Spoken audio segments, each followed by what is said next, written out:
திருச்சபையை பற்றினது. அந்த திருச்சபையை பற்றிய விஷயத்துல 5வது பத்தியிலிருந்து 15வது பத்தி வரைக்கும் திருச்சபையினுடைய கட்டமைப்பை பற்றிய சத்தியங்களை எங்களுக்கு அவர்கள் எழுதி தந்திருக்கிறீர்கள்.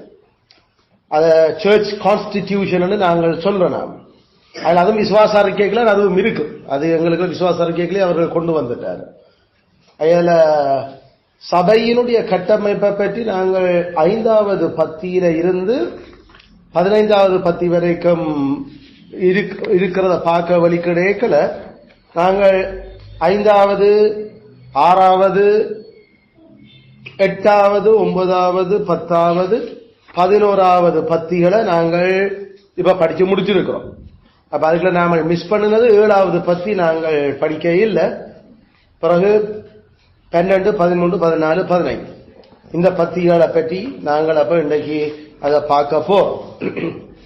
அதுல நான் 7வது பத்திய வாசிக்கிற கவனிச்சு கொள்ளுங்க. தனது வார்த்தையில் பிரகடனப்படுத்தியுள்ள தன்னுடைய மனதின்படி ஒன்று சேரும் இச்சபைகள் ஒவ்வொன்றுக்கும் அவர்கள் கடைபிடிக்கும்படியாக தாம் நியமித்துள்ள தொழுகை முறை, சிக்ஷை முறை கொண்டு நடத்த அவசியமான அனைத்து வல்லமையையும் அதிகாரத்தையும் அவ்வல்லமையை முறையாகவும் சரியாகவும் பயன்படுத்த தேவையான கட்டளைகளையும் விதிகளையும் கிறிஸ்து கொடுத்துள்ளார். அப்ப முக்கியமாக 2 ஏரியா இந்த இடத்துல சொல்லப்படுது. 2 விஷயம். ஒன்று வழிபாட்டு முறை, அடுத்தது சிக்ஷை முறை. ஒன்று வர்ஷிப் மெத்தட், அடுத்தது டிசிப்ளின் மெத்தட். இந்த வர்ஷிப்புக்கும் டிசிப்ளினுக்கும், வழிபாட்டுக்கும் ஒழுங்கு சிக்ஷை முறைக்கும் அவற்றை முன்னெடுக்க வேண்டிய அவசியமான அனைத்து பலன்களையும் அதிகாரத்தையும் கிறிஸ்து அந்த ஒவ்வொரு திருச்சபைகளுக்கும் கொடுத்திருக்கிறார். அது எங்களுக்கு எழுதி இருக்கிறார். இதனூடாக முக்கியமாக எங்களுடைய முன்னோர்கள் ஒவ்வொரு உள்ளூர் சபையும் அவர்கள் முதலாவது அவர்களுடைய ஆராதனை ஒழுங்குகளும், 2வது அந்த ஆராதனை ஒழுங்குல பின்பற்றுற மக்களினுடைய ஒழுங்கீனங்களும் ஒழுங்குபடுத்தப்பட வேண்டும் என்கிறதுக்கு கிறிஸ்து கொடுத்திருக்கிற அதிகாரமும் பலனும் அந்த விதிகளும் கட்டளைகளும் பயன்படுத்தப்பட வேண்டும் என்று சொல்லியிருக்கு. அப்ப பேசிக்கா ஆராதனை முறைக்கும் சிக்ஷா முறைக்கும் சோலா ஸ்கிரிப்சூரா தான் கதைக்கப்படுது. சோலா ஸ்கிரிப்சூரா அந்த 2க்கும் தேவையான சகல கட்டளைகளும் விதிகளும் ஆண்டவர் அங்க கொடுத்திருக்கிறார். அப்ப சர்ச்சினுடைய ஆராதனை எப்படி இருக்க வேணும், சர்ச்சினுடைய ஒழுங்கீனமான அங்கத்தவர்கள் எப்படி ஒழுங்குபடுத்தப்பட வேண்டும் என்றதுக்கு நாங்கள் பைபிளை விட்டுட்டு வெளியிலிருந்து எந்த ஒரு விதிகளும் கட்டளைகளும் கொண்டு வர வேண்டிய அவசியம் இல்லை. நடைமுறைகள் வேதத்துக்குள்ளேயே எல்லாம் எழுதி தரப்பட்டிருக்கு.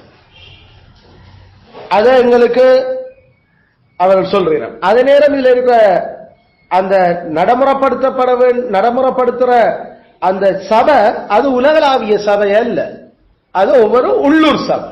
ஏண்டா தனது வார்த்தையில் பிரகடனப்படுத்தியுள்ள தன்னுடைய மனதின்படி ஒன்று சேரும் இச்சபைகள் ஒவ்வொன்றுக்கும். அப்ப ஒவ்வொரு லோக்கல் சர்ச், இது 2 சரியான முக்கியம். ஒவ்வொரு லோக்கல் சர்ச்சிலையும் நமக்கு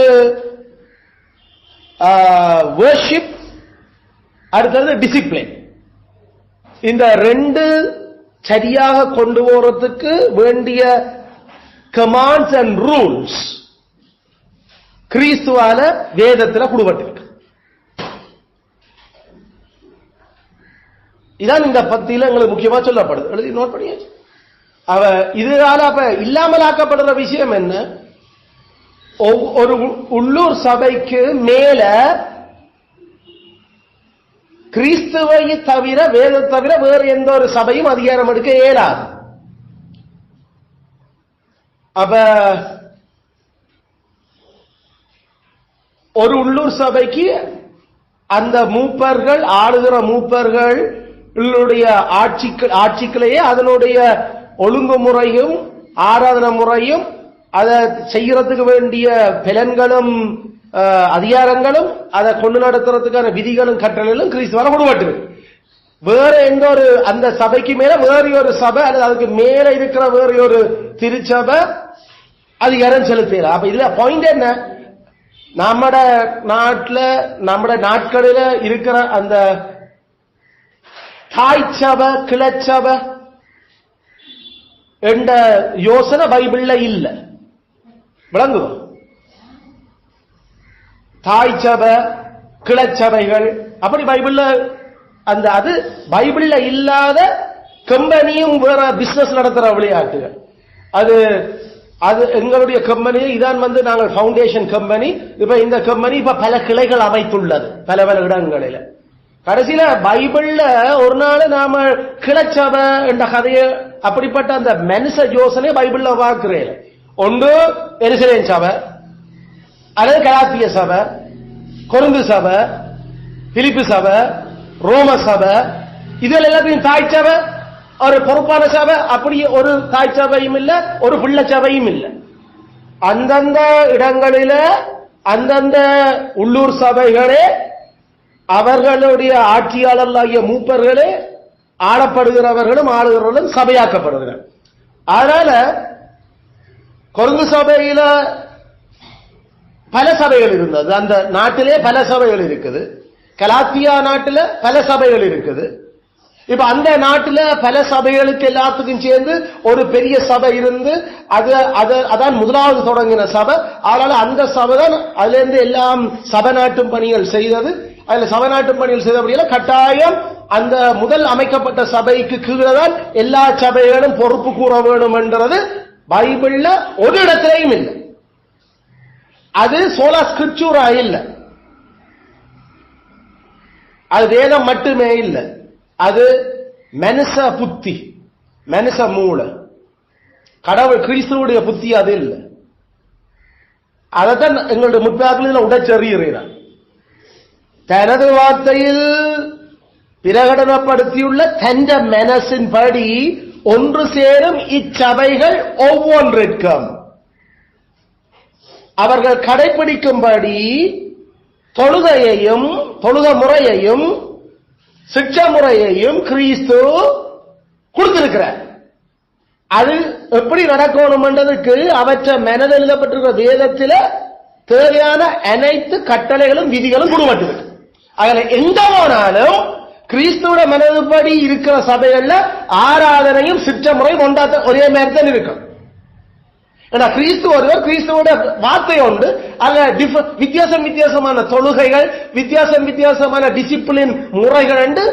அப்படின்னா வித்தியாசம் வித்தியாசமான பைபிள் இருக்க வேண்டும். அதெல்லாம் அப்படி ஒன்று இல்லை. அதனால நாம யாழ்ப்பாணத்தில் இருக்கிறோமா, நாம கொழும்புல இருக்கிறோமா, மன்னார்ல இருக்கிறோமா, கிளிநொச்சியில இருக்கிறோமா, மட்டக்களப்பில் இருக்கிறோமா, அல்லது நாம இந்தியாவில் இருக்கிறோமா, சிங்கப்பூர்ல இருக்கிறோமா, ஆஸ்திரேலியாவில் இருக்கிறோமா, ஆராதனை முறை ஒரே மாதிரி தான் இருக்கு. ஏன்னா பைபிள் உண்டு. கிறிஸ்து தேவையான ஆராதனை முறைக்கான அவலத்தையும் உங்களுக்கு எழுதி தந்திருக்கிறேன். எங்கேயாவது ஆராதனை முறைகள் அப்ப வித்தியாசப்படுதுண்டா நாம உறுதியாக சொல்லலாம், மனுஷ ஞானம் அங்க சேர்க்கப்பட்டிருக்கு. அங்க சோலா ஸ்கிரிப்சூரா இல்ல, வேதம் மட்டுமே என்ற அந்த சத்தியம் அங்க இல்ல. வேதம் சக பாரம்பரியம் அல்லது மனுஷ ஞானங்கள் அல்லது வேற வேற ஆக்கள் சொல்றதுகள் அங்க சேர்க்கப்பட்டிருக்கு. அதனாலதான் அந்த ஆராதனை முறை வித்தியாசப்படுது. சரியோ? ஆராதனை முறை சிற்ற முறை வித்தியாசப்படுது. அப்படின்னா சோலா ஸ்கிரிப்சர் அங்க இருக்கல. சோலா ஸ்கிரிப்சர்னா பைபிள்ல எப்படி சிக்ஷித்தல் முறைகள் செய்யப்பட வேண்டும் என்று சொல்லியிருக்கோ அது மட்டும் அமெரிக்காவா இருந்தாலும் சரி, ஆஸ்திரேலியாவா இருந்தாலும் சரி, மேல ஐஸ்லாண்டா இருந்தாலும் சரி, கீழே நமக்கு இலங்கையா இருந்தாலும் சரி, எந்த நாட்டிலையும் ஒரே மாதிரி தான் அந்த மெத்தட் இருக்கு. ஏண்டா கிறிஸ்து உண்டு, அவற்ற வார்த்தையும் உண்டு, அதுல சொல்லப்பட்டிருக்கிற கட்டளைகளும் ஒன்றுதான், அந்த விதிகளும் ஒன்றுதான், வேற கதையே இடமில்லை. அதுக்கு பிறகு கிறிஸ்துவனுடைய மனதான ஒன்று சேர்க்கப்பட்டு கிறிஸ்து அங்க ஆண்டு கொண்டிருக்கிற சபை. சரியோ? அப்ப ஒரு சபையில கிறிஸ்து இருக்கிறாரா, அந்த சபையில கிறிஸ்து ஆளுறாரா என்று ஒரு உள்ளூர் சபையை பற்றி நாம கேள்வி எழுப்பேக்கல்ல, பார்க்க கிறிஸ்து அங்க இருக்கிறாரா என்று கேட்கறதுக்குள்ள சொல்லப்பட வேண்டிய பதில், கிறிஸ்துவனுடைய கட்டளையும் விதிகளின்படி தொழுகை இங்க இருக்குது, கிறிஸ்துவனுடைய கட்டளையின் விதிகளுக்கு முரணாக நடக்கிற யாக்களுக்கு மேல சிக்ஷை எடுக்கப்படுது. இந்த ரெண்டும் இங்க இருக்குது, ஆகல கிறிஸ்து இங்க இருக்கிறார். இந்த ரெண்டுல ஏதோ ஒன்று பிழைக்கிறோ அல்லது ரெண்டும் பிழைச்சிச்சோ கிறிஸ்து அந்த சபையில இல்ல. அது கிறிஸ்துவின் சபை அல்ல. அது நாம சொன்ன மாதிரி ஏற்கனவே பார்த்த மாதிரி அது ஒரு போலி சபை. அது அந்தி கிறிஸ்துவனுடைய சபை. அது கிறிஸ்துவுக்கு பதிலாக ஒரு கிறிஸ்துவ போல நடிக்கிற ஒரு சபை.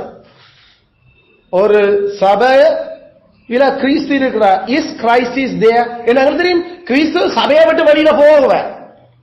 பைபிள்ல எங்களுக்கு காட்டி இருக்கிறார். எருசலேம் சபையை விட்டு கிறிஸ்து வெளியில போயிட்டார்.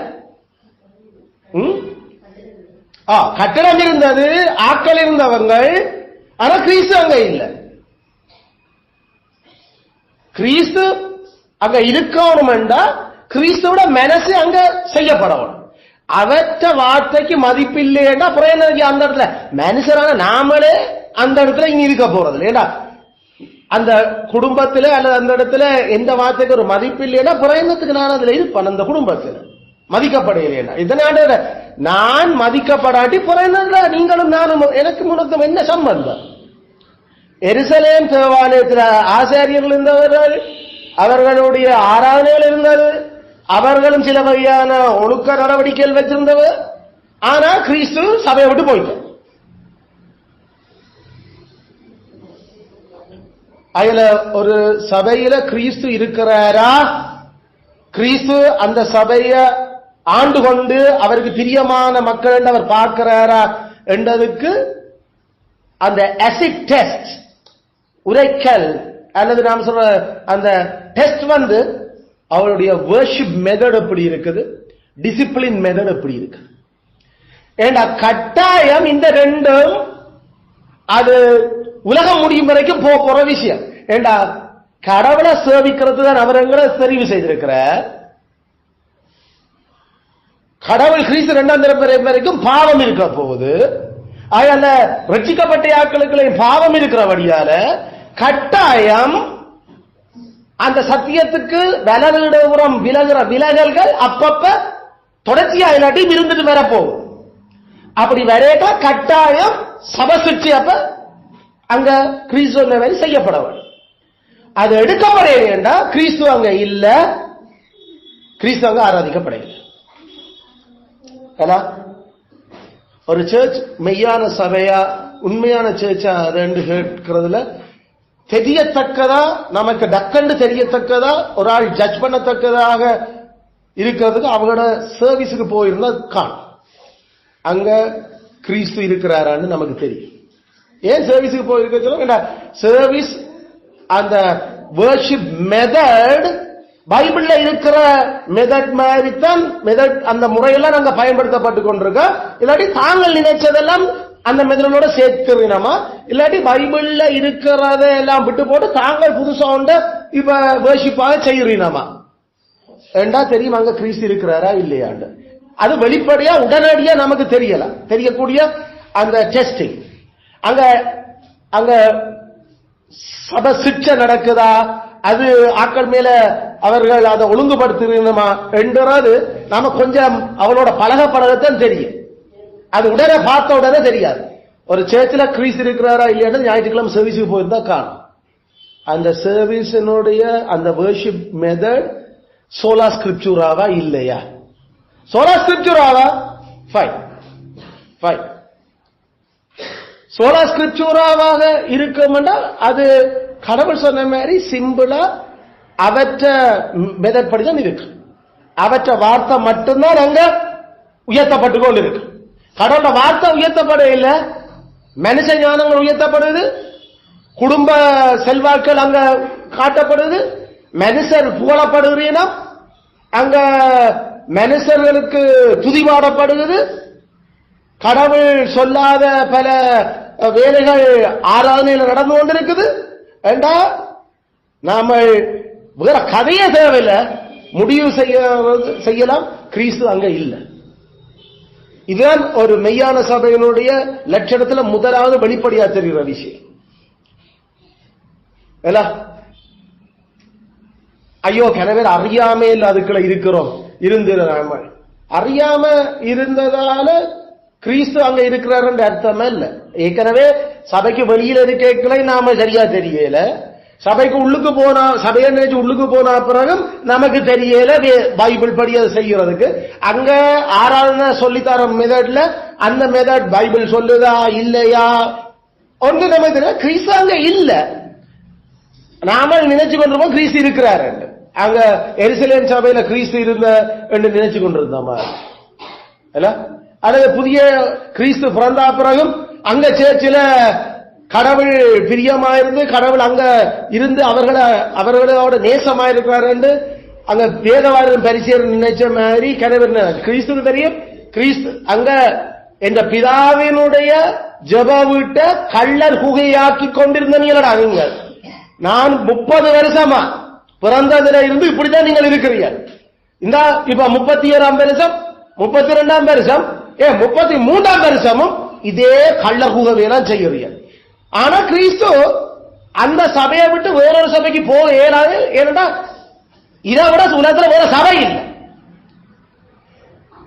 இஸ்ரவேலை விட்டு சபை வழியில ஒரு இடமும் இல்லை.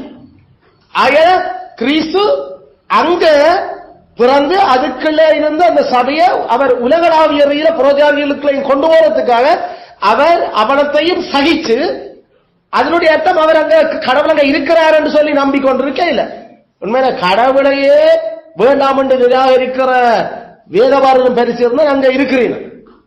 ஆனா கிறிஸ்து சொன்ன ஒரு விஷயம் முக்கியம்.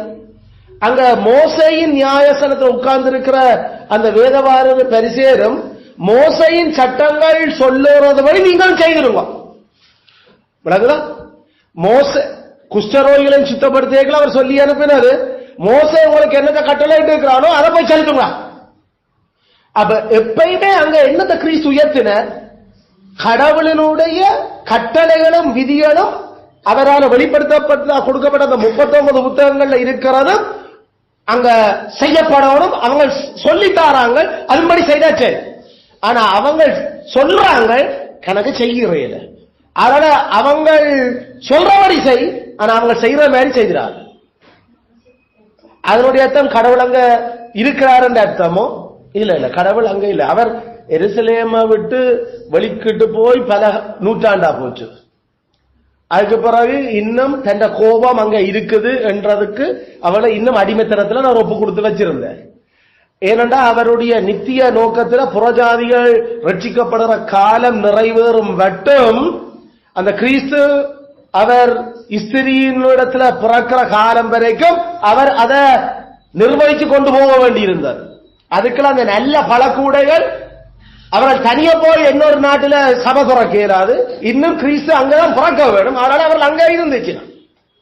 ஆனா நம்மட காலத்துல அது இல்ல கேஸ். நமக்கு ஒரு நாட்டுக்குள்ள ஒரு இனத்துக்குள்ள சபை வரையறுக்கப்பட இல்லை.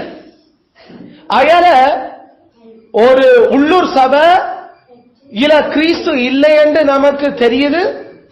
அங்க இறவார்த்த பணி உயர்த்தப்படையில, மூப்பர்களுடைய ஜப பணி அங்க நடக்கப்பட இல்லை, கடவுள் சொன்ன ஆராதனை முறை அங்க இல்ல, ஒழுக்கமும் கிரமமும் எடுக்கிற அந்த முறைகள் அங்க செய்யப்படுவது இல்லை என்று நமக்கு தொடர்ச்சியாக அதுக்காக மண்டாடி நீண்ட காலமா நாம அதை சகிச்சு நாங்கள் தொடர்ச்சியாக அதுக்குள்ள பிரியாசப்பட்டு இனிமேல் அங்க ஒரு பிரயோசனமும் இல்லை என்ற ஒரு நிலையில தான் நாங்கள் கிறிஸ்து இருக்கக்கூடிய ஒரு உள்ளூர் சபையை நாட வேண்டியவர். அப்ப அதனுடைய அது எப்ப தொடங்குது, நாம அந்த கிறிஸ்து அங்க இல்லாம போறாருன்றது எப்ப எங்களுக்கு தெரிய தொடங்குது? ஆராதனை முறைகள்ல பிற ஆராதனை முறையில கடவுள் சொன்ன மாதிரி நடக்க இல்லை, இறவார்த்த பணி உயர்த்தப்பட இல்லை, மனுஷ ஞானங்கள் ஆராதனை முறைக்குள்ள வருகுது, சப சிக்ஷைகள் மனுஷ ஞானத்துல எடுக்கப்படுது, கடவுள் சொன்ன விதத்துல செய்யப்பட இல்லை. ஏண்டா நடந்துட்டு சரி அப்ப விட்டுட்டு போ என்று சொல்லி நாம இப்ப சபையில் இருக்குதானே என்று சொல்றபடியா நாம உடனே வெளிக்கிடவுமே அது. ஏனண்டா கிறிஸ்து சில வேளையில இருட்டுல தடவி திரிகிறதுக்கு சில நேரம் அவர் சபையாகியும் அனுமதிக்கிறார். அப்ப நாம எடுத்தோம் கவிட்டோம் பட்டினோம் இல்லாம எப்படி அவர் எங்களுக்கு மேல நாமல் பாவம் செய்யல, சில வேளையில அவர் பொறுமையா இருந்து எங்களோட டீல் பண்றாரோ அதே மாதிரி சில வேளையில நாங்கள் அந்த சபையில சேர்ந்து நாமல் இருந்து அங்கத்தவராக இருந்து நாங்கள் இவ்வளவு நாள் கடவுளை சேவிச்சு ஆராதிச்சு கொண்டு இந்த மெதட்ல ஒழுங்கான முறையில் இருந்தாமல் இப்பதான் கொஞ்சம் பிரச்சனை, ஆண்டவர் ஆராதிக்கிறதுல எல்லாம் சுய புத்திகள் உள்ளுக்கு சேருது, சப சிக்ஷைகள் எடுக்கிறதுல கண்ணும் காணாம அப்படியே விடுபட்டு கொண்டு போகுது என்ற நிலைமைகள் வரைக்கல நாமளும் பொறுமையோடு இருந்து அதை சரிப்படுத்துறதுக்கு நமக்கு பைபிள் சொல்லி இருக்கிற மெதடுகளை கையாளுவோம். அப்படி ஒரு குறிப்பிட்ட காலம் அதுகள் நமக்கு நடந்து நாம சரிவர இல்லை, அதுக்கான முறைகள் எல்லாம் சொல்லப்பட்டு எடுக்கப்பட்டு அது கேட்கப்பட இல்லை என்ற ஒரு நிலைமைகள் வரைக்கல நாங்கள் கடவுளுக்கு முன்னால நாங்கள் நல்லா விளங்கி அந்த முழு சபையுமே அப்படியே ஹோச்சுதுப்ப போதகர் உட்பட மூப்பர்கள் உட்பட எல்லாருமே விசுவாச துறைகளா மாறிச்சினம் என்றா நாங்கள் வேதம் சொல்ற அந்த ஆராதனை முறையும் சபை ஒழுங்கும் இருக்கிற ஒரு சர்ச்சை நாம நாடலாம். அதைத்தான் எங்களுக்கு இந்த பத்தியில கதைக்க தொடங்குறோம். விளங்குதோ? கதைக்க தொடங்குறோம். அதுல இது அந்த 7வது பத்தி. 12வது பத்தி சந்தர்ப்பம் கூடி வரும் வேளையில் எல்லா விசுவாசிகளும் குறிப்பான சபைகளுடன் தம்மை இணைத்துக் கொள்வது கடமையாகும். ஒரு சபையின் சலுகைகளுக்கு அனுமதிக்கப்பட்ட அனைவரும் அதன் சிக்ஷைக்கும் ஆளுகைக்கும் கிறிஸ்துவின் விதிப்படி உட்படுகிறார்கள். அப்ப திருப்பி இத பாருங்க, அந்த அந்த ஒழுங்கு சிக்ஷ முறைகளை பற்றி தான் இங்கே கதைக்க தொடங்குகிறீர்கள். எப்படி சர்ச்சினுடைய ஜபம், சபையினுடைய அந்த ஐக்கியம், பரிசுத்தவான்களினுடைய அந்த அந்நியோன்யத்துக்கான நாம பல சலுகைகள் அடைஞ்சு கொண்டிருக்கிறோம், பல நன்மைகள் அடைஞ்சு கொண்டிருக்கிறோம். பரிசுத்தவான்களின் ஐக்கியத்தில் கடவுளை ஏக மனதும் ஏக ஜோசனமா இருக்கிற ஒரு கூட்டமாக சேர்ந்து நாம ஆராதிக்கிறோம். 10 கற்பனை கடவுளுடைய பிரமாணங்களுக்கு உண்மையா கீழ்ப்படுகிற மனசு இருக்கிற ஆட்களோட சேர்ந்து அந்த அந்த சபையில இருக்கு என்று நாம விளங்கி அந்த சபையோட நாம சேர்ந்து கொண்டோம், சேர்த்து கொள்ளப்பட்டோம்.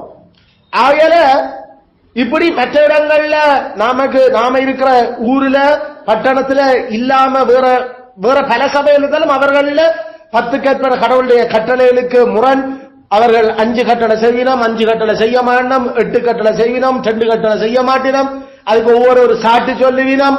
அவர்கள் 9 கட்டளைக்கும் ரெடியான ஒரு கட்டளை செய்ய மாட்டினோம், அதுக்கும் பல சுய ஞானங்கள் மனுஷ புத்திகளை காரணம் சொல்லுவினோம். இப்படி ஆண்டவருடைய ஒப்பந்தத்துக்கு துரோகம் பண்ணிக்கொண்டு இருக்கிற ஒரு சபையாக அப்படி இருக்கிற சபைகள்ல நாங்கள் சேராம 10 கற்பனைக்கும் அந்த புது உடன்படிக்கைக்கும் அந்த உண்மையாக இருக்கிற மக்களுக்கும் அந்த மூப்பர்களோட சேர்த்து கடவுளை சேவிக்கிறது ஒரு பெரிய ஒரு ஆசீர்வாதம், சலுகை, கடவுளங்களுக்கு கொடுத்திருக்க பெரிய நன்மை. அது ஆகல கடவுளோட சரியா இருக்கும் அந்த சபையில் இருக்கிற மக்கள் மூப்பர்கள் என்றால் நாம நம்பி நாம எங்களுடைய ஆத்மாவை அந்த மூப்பர்களுடைய கண்காணிப்புக்கு ஒப்பு கொடுக்கலாம். அவங்களே 10 கட்டளைக்கு கை கொள்ள மாட்டாங்க ஒழுங்க என்னத்த எங்களுடைய ஆத்மாவுக்கு மேல கண்காணிகளா இருக்க போறீங்க.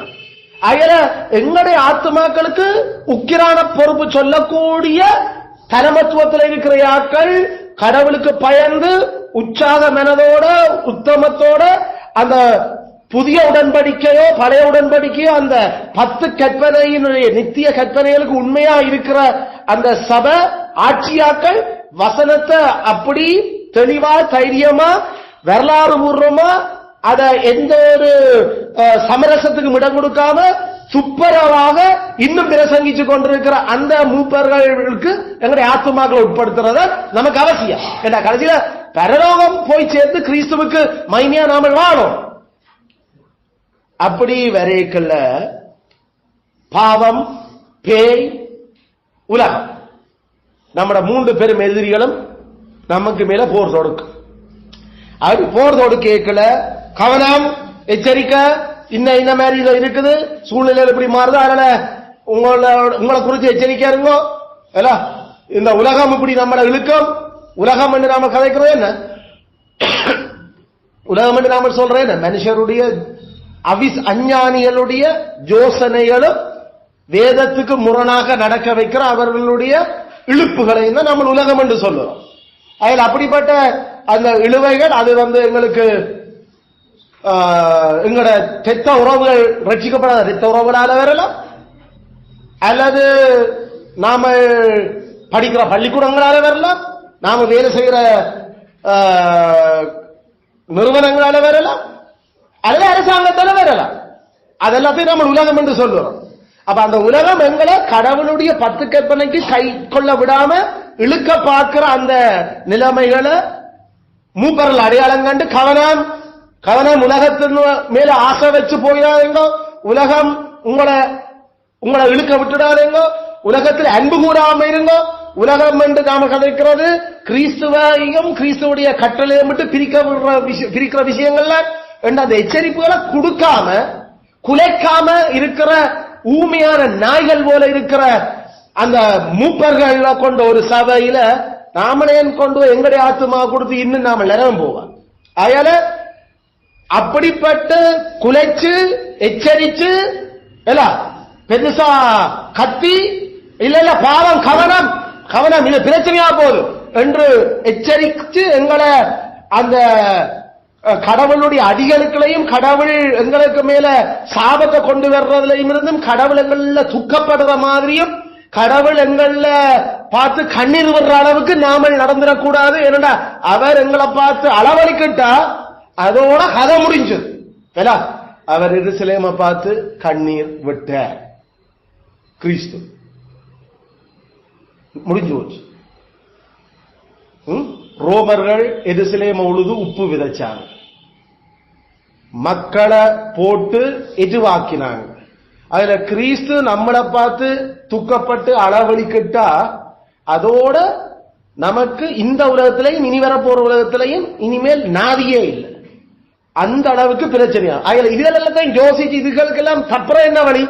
அவற்ற கற்பனைகளையும் கட்டளைகளையும் பிரமாணங்களையும் நியாயங்களையும் சாட்சிகளையும் கவனம். அது ஒன்று நம்மட மாம்சத்தில இருக்கிற பாவத்தால அல்லது எங்களை சுத்தி இருக்கிற உலகத்தால அல்லது பேயால் இந்த 3ஆல நமக்கு போராட்டம் பிரச்சனை. அதை அடையாளம் கண்டு கவனம் என்று ஒவ்வொரு குடும்பங்களும் ஆத்துமாக்கள் மேல கரிசனை எடுக்கிற அந்த மூப்பர்கள் அப்படி செய்யக்கல அந்த சபையினுடைய மக்கள் அந்த கடிந்து கொள்வதற்கும் சிக்ஷைகளுக்கும் ஆளுகைக்கும் கிறிஸ்துவின் விதிப்படி கட்டாயம் உட்பட்டே ஆகும். அதைத்தான் எங்களுக்கு 12வது பத்தியில அவர்கள் சொல்லுவார். அவர் சொல்ற சகோதரரே, எங்களிடத்தில் ஏற்றுக்கொண்ட நாங்கள் சொன்ன முறைப்படி நடக்காமல் ஒழுங்கற்று நடக்கிற 6வது சகோதரர்கள் சேர்ச்சில இருக்கிறீனமெண்டா அவர்களை விட்டு விலகுங்கோ, அவர்களை விட்டு விலகுங்கோ என்று நம்முடைய கர்த்தராகிய இயேசு கிறிஸ்துவின் நாமத்தால உங்களுக்கு நாங்கள் கட்டளையிடும். சேர்ச்சில இருக்கிறாங்க, ஆனா நாங்கள் சொன்ன நடைமுறைப்படி சத்தியப்படி நடக்க விருப்பம் இல்லை. அப்படிப்பட்ட சகோதரர்கள் இருந்தா அவங்களோட பேச்சு, கதை, சிரிப்பு, தொடர்பாடல், அந்நியோன்யம், ஐக்கியம் ஒன்று வைக்க வேண்டாம். அவர்களை விட்டு விலகு, அவர்களை விட்டு விலகு. இதெல்லாம் என்ன?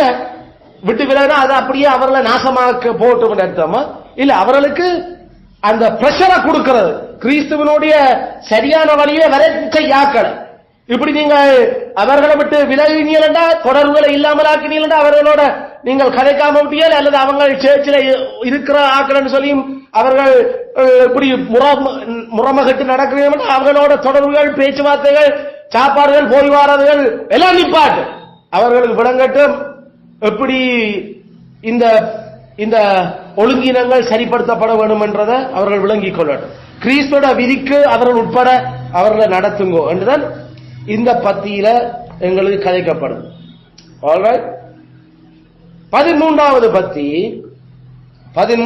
பத்தி சபையின் அங்கத்தினன் ஒருவனுடைய நடத்தையால் பாதிப்புற்ற எந்த அங்கத்தவராவது அத்தகைய நிலைமையை தீர்க்க முகமாக வேதத்தில் காணப்படுகிற செயல்முறையின்படி நடந்த பின் தமது சக அங்கத்தவரின் குற்றத்துக்காக சபையின் ஒழுங்கை குழப்பாம அல்லது சபை கூடுகளில் கலந்து கொள்ளாமல் இருக்காமல் அல்லது நியம அனுசரிப்புகளை தவிர்க்காமல் சபையின் அடுத்த கட்ட நடவடிக்கைக்காக கிறிஸ்துவுக்கு காத்திருக்க வேண்டும். இப்ப இந்த விஷயத்துல எங்களோட முற்பிதாக்கள் என்னத்தை அவர்கள் பின்னுக்கு மண்டைக்குள்ள யோசிச்சிருக்கிறீங்க. திருச்சபை இல்ல இன்னும் கிறிஸ்து இருக்கிற அந்த சபையில கிறிஸ்து இன்னும் அங்க உயர்த்தப்படுறார். கிறிஸ்துவனுடைய இரவாத்த பணி சரியா நடக்குது. ஒழுங்குகளும் கிரமங்களும் எல்லாம் ஒழுங்காத்தான் இருக்குது. அங்க இன்னும் கிறிஸ்து அங்க சபையில இருக்கிற. ஆனா ஒரு அங்கத்தவத்தை நடவடிக்கையால பாதிப்புற்ற இன்னொரு அங்கத்தவர் அதை பற்றி கிறிஸ்து சொன்ன நடவடிக்கைகள் எடுத்த பிறகு கிறிஸ்து என்ன மாதிரி நடவடிக்கை எடுக்கணும் பைபிள சொல்லி இருக்கிற. அந்த நடவடிக்கைகள் இல்லாத விஷயங்கள் என்ன, அந்த ஆளை பற்றி பிரச்சனைக்குரிய அந்த ஆளை பற்றி யாரோட அவருக்கு பிரச்சனையோ அவரை பற்றி அவர்கிட்ட முதல் போய் சொல்லாம சபையில இருக்கிற மற்ற எல்லாருக்கும் தெரியும், ஆனா அந்த ஆளுக்கு தெரியாது. அது கிறிஸ்து ஏற்படுத்தாத நடைமுறை. அது நாம சொல்றோம் காசிப், அதாவது பேக் பைட்டிங், பின்னால கதைக்கிறது. அது பிரச்சனைக்குரிய படுற ஆளோடைய முதலாவது அவர்கிட்ட போய் அந்த விஷயம் சொல்லப்பட வேண்டும். இப்படி இருக்குது, இப்படி இருக்குது விஷயங்கள், நீங்கள் சரிப்படுத்திக் கொள்ளுங்க, என்ன அதால நான் பாதிக்கப்படுறேன், அது பிரச்சனை இருக்கு எனக்கு. அவர் அத விளங்கி அல்லது அவர் காரணங்கள் சொல்லி பல விஷயங்கள் அதுல இருந்து இன்னும் அந்த பிரச்சனையை கொடுக்கிறாருண்டா, இப்ப இன்னும் 2 பேர் அல்லது 3 பேரோட போய் அந்த நபர் இன்னும் அந்த பாதிப்பை ஏற்படுத்தி கொண்டிருக்கிற பட்சத்தில் மனம் திரும்ப பட்சத்தில் அவருக்கு சாட்சிகளாக அந்த 2 பேரோ 3 பேரோட போய் நான் உங்களுக்கு முதல் தினமும் இதை பற்றி கதைச்சேன், இப்ப சாட்சிகளோடையும் வந்து நான் கதைக்கிறேன், இந்த இவர்களுக்கும் தெரியும் நான் உங்களை கடவுள் சொன்னபடி அடுத்த ஸ்டெப்பில் நான் வாரம், தயவு செய்து நீங்கள் செய்து எங்களை பாதிக்கப்படுற இந்த விஷயத்திலிருந்து நிப்பாட்டுங்க, இது பிரச்சனை. அப்ப கட்டாயம் அந்த 2-3 சாட்சிகள்ல கட்டாயம் மூப்பர்கள் மேலும் அதுல இருக்கிறீங்க. சபையை நடத்துறது அவங்கள் தான், அதனால அவர்களுக்கும் அதுல தெரிஞ்சிருக்கு.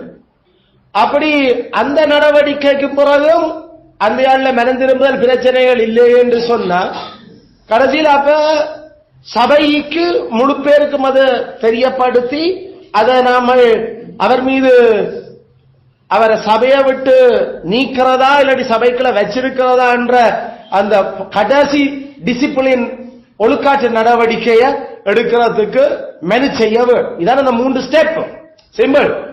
ஆனா சரியான கவனமா முதல் தனிப்பட்ட ரீதியில அந்த வெல்ல பார்த்து நாங்கள், பிறகு சக சகோதரர்களோட போய் ஒரு 2 சாட்சிகளோடையாவது போய் அவரை வெல்ல பார்த்த நாங்கள்.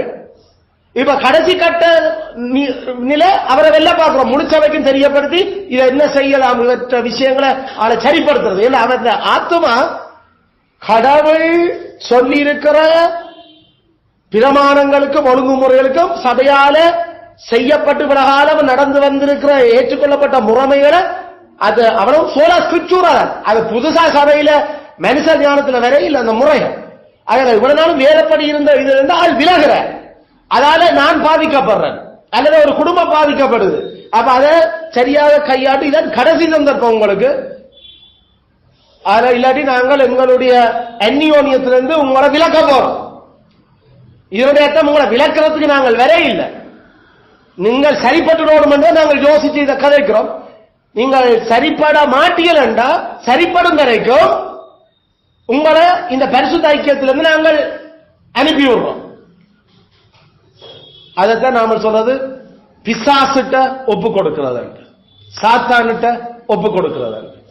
ஏண்டா கிறிஸ்து சபைக்குள்ளதான் சபைதான் அவற்ற குடும்பம், கிறிஸ்துவனுடைய குடிமக்கள் சபைதான் என்றா சபைக்கு வெளியில இருக்கிறதெல்லாம் சாத்தானுடைய மக்களும் சாத்தான் குடிமக்கள். அப்ப சபையிலிருந்து ஒருத்தனை திருத்துறதுக்காக நாம வெளியில அனுப்புறோம் என்றா திருத்துறதுக்காக அவருடைய அர்த்தம் பிசாசனுடைய எல்லா செயல்பாடுகளுக்கும் அவரை திறந்து விடுறோம். இனி ஜோபுக்கு வேலி அடைச்சிருந்தே இவ்வளத்தை செய்ய வழிகிட்டாரு. இப்ப வேலியே இல்லாம வெளியில அனுப்பி விடக்கல என்ன எல்லாம் இனி செய்ய சாத்தா. அதால படுறவாடெல்லாம் பட்டு அதால கெட்டு போறதெல்லாம் கெட்டு அப்பயாவது புண்ணாக்கு தின்னுறதுக்கு யோசனையா இருந்தும் என்னென்ன தின்னுறன்னு தெரியாம மனசு திரும்பி கடவுளே உம்மோட மக்களோட ஐக்கியப்படையக்கல அட்லீஸ்ட் நான் சோறும் ஒரு கறியும் தின்றனான். இப்ப கடைசியில புண்ணாக்கு தின்ற அளவுக்கு போயிட்டேன். எவ்வளவு புத்தி இல்லாம போச்சுது. அதுல எத்தனை மெதட் எடுத்தது ட்ரை பண்ணுதுங்களை எல்லாம் பாடுபட்ட அப்புறம் திருப்பி வா எழும்பி புத்தி தெளிஞ்சு வா என்றதுக்கு தான் நாம ஒப்பு கொடுக்கிறோம். அதனால அதை பற்றி எங்களுக்கு அப்போ கேட்கல. அப்படிப்பட்ட அந்த ஆட்களோட சமுதாய தொடர்புகளும் இருக்கேலாம். அந்த அங்கத்தவராக இருந்த ஒரு ஆள் அப்படி நடக்கல. அதுக்கப்புறம் சமுதாய தொடர்புகளும் இருக்கேலாம். சமுதாய தொடர்பு என்றால் அவரோட கல்யாணம், செத்த வீடு, அவர்களுடைய நல்லது கெட்டதுகள் எதுக்கும் ஒரு நாட்டின் குடிமக்கள் என்ற ரீதியிலே நாங்கள் அவர்களோட பங்கு பெற்ற மாட்டோம். அவரை ஃபுல் அண்ட் ஃபுல் அவரை பிசாசின் மக்கள்கிட்ட ஒப்பு கொடுத்துட்டோம். பிசாசு சும்மா இருக்கும், அது ஏற்கனவே கொல்லவும் அழிக்கவும் தான் தெரியுது. இப்ப ஜபம், இப்ப மூப்பனுடைய கண்காணிப்பு இல்ல, தொடர்பான இல்ல, மக்களினுடைய ஆலோசனை இல்ல, புத்திமதிகள் இல்ல. அப்ப இனி கெட்டதுதான். கடவுளா பார்த்து அந்த ஆத்மா மனம் திரும்பி ரட்சிக்கப்படுறதுக்கு அவர் இரக்கம் வச்சால் ஒழிய மற்றபடி அந்த ஆடு இனி திரும்பாது. அந்த ஆடு திரும்ப வேணும் என்றதுக்காகத்தான் ஒப்பு கொடுக்கிறோம். ஆனா கிறிஸ்து கிருபையா இருக்க வேண்டும் என்று நாங்கள் மனசுல அதுக்காக செபம் பண்ணுவோம். ஆனா அது ஆடு திரும்புதா இல்லையா, பாவத்தை உணர்ந்ததா, உண்மையில என்ன பிழை செய்தது விளங்கினதா, அதை எதுக்கு எதிராக பிழை செய்தது, தரத்துக்கு விரோதமாயும் உமக்கு விரோதமாயும் பாவம் செய்த தரத்துக்கு விரோதம் கடவுள் பிதா குமாரன் பரிசுத்தாவியானவராகிய திருத்துவ கடவுளை எவ்வளவு துக்கப்படுத்திட்டார். சபையாக்கு இந்த சபையில இருந்த குடும்பங்களை எவ்வளவு நான் துக்கப்படுத்திட்டேன், எவ்வளவு அழுத்தங்களும் மன வேதனைகளையும் சரியான அங்கலாய்ப்புகளையும் ஒரு அமைதியின்மையை நான் சபையில ஏற்படுத்தினான். இதெல்லாம் விளங்கி உணர்ந்த ஆள்தான் திருப்பி வரலாம். நான் திருப்பி வர போறேன் என்றபடியெல்லாம் சரி திருப்பி வந்துட்டேன் பாபாண்டு நாம கூப்பிடுறதுக்கு கிறிஸ்து எங்களுக்கு அதிகாரம் தெரியல. அந்த ஆளுட மனம் திரும்பல் எப்படி இருக்கின்றதை நாம கவனிக்கவர். அந்த பாவத்துக்கான பாரம், அதுக்கான உண்மையான மனம் கசந்த அழுகைகள் என்ன, ஐயோ நான் வெளியில போய் எவ்வளவு கஷ்டப்பட்டுட்டேன், தான் பெற்ற கஷ்டத்துக்காக இல்ல, கடவுளை எப்படி கஷ்டப்படுத்திட்டேன், சபையோட பேரை எப்படி கெடுத்துட்டேன், சபை மக்களுக்கு எவ்வளவு அவங்க எங்களுக்கு செய்த நன்மைகளையும் அந்நியோனியத்தையும் துச்சமா விட்டு போட்டு நான் சபையிலிருந்து நான் திருந்த மாட்டேன் போறேன் என்று அதை நினைச்சு மனம் திரும்பி இருக்கோம். உன்னை அனுப்புறதே நீ போய் அங்க படுவாரண்டுதான் வந்து ஐயோ எவ்வளவு கஷ்டப்படணும் தெரியுமா, உன்ன நீ கஷ்டப்படணும் அனுப்பினாங்க வெளியில. அப்ப அதை நினைச்சு கொண்டு வரால் திருப்பி வந்தா இன்னும் வந்தால் மனம் திரும்பேற, இன்னும் அவருக்கு சுய நலன்தான் அடிப்படையா இருக்க தவிர கடவுளுடைய நலனும் சபையினுடைய நலனும் முக்கிய படையில். அதில் இப்படிப்பட்ட இது எல்லாம் கவனித்துதான் நாங்கள் அவரை சரியாக அந்த மனம் திரும்பலுக்குள்ள திருப்ப சபைக்குள்ள ஏற்றுக்கொள்றதுக்கு யோசிக்கிறோம். ஆனா இப்ப கேள்வி, அவர் பற்றி சொன்னது அந்த ஆளுடைய பிரச்சனையை பற்றி கதைச்ச மூப்பர்கிட்டையும் சொல்லியாச்சு. மூப்பர்கள் அந்த விஷயத்துல சில வேளையில இல்ல அது கொஞ்சம் இன்னும் பொறுமையாத்தான் போக வேணும், இது அந்த அளவுக்கு ஒரு பாரதூரமான பிரச்சனை இல்ல, இது ஒரு சில பலகீனமான விஷயம் தான், அது நாம கொஞ்சம் பொறுத்து போகலாம் என்று நாம அவர்கள் பதில் சொல்லி இருந்தா பாதிப்புற்ற அங்கத்தவர் ஜோதிடக்கூடாது.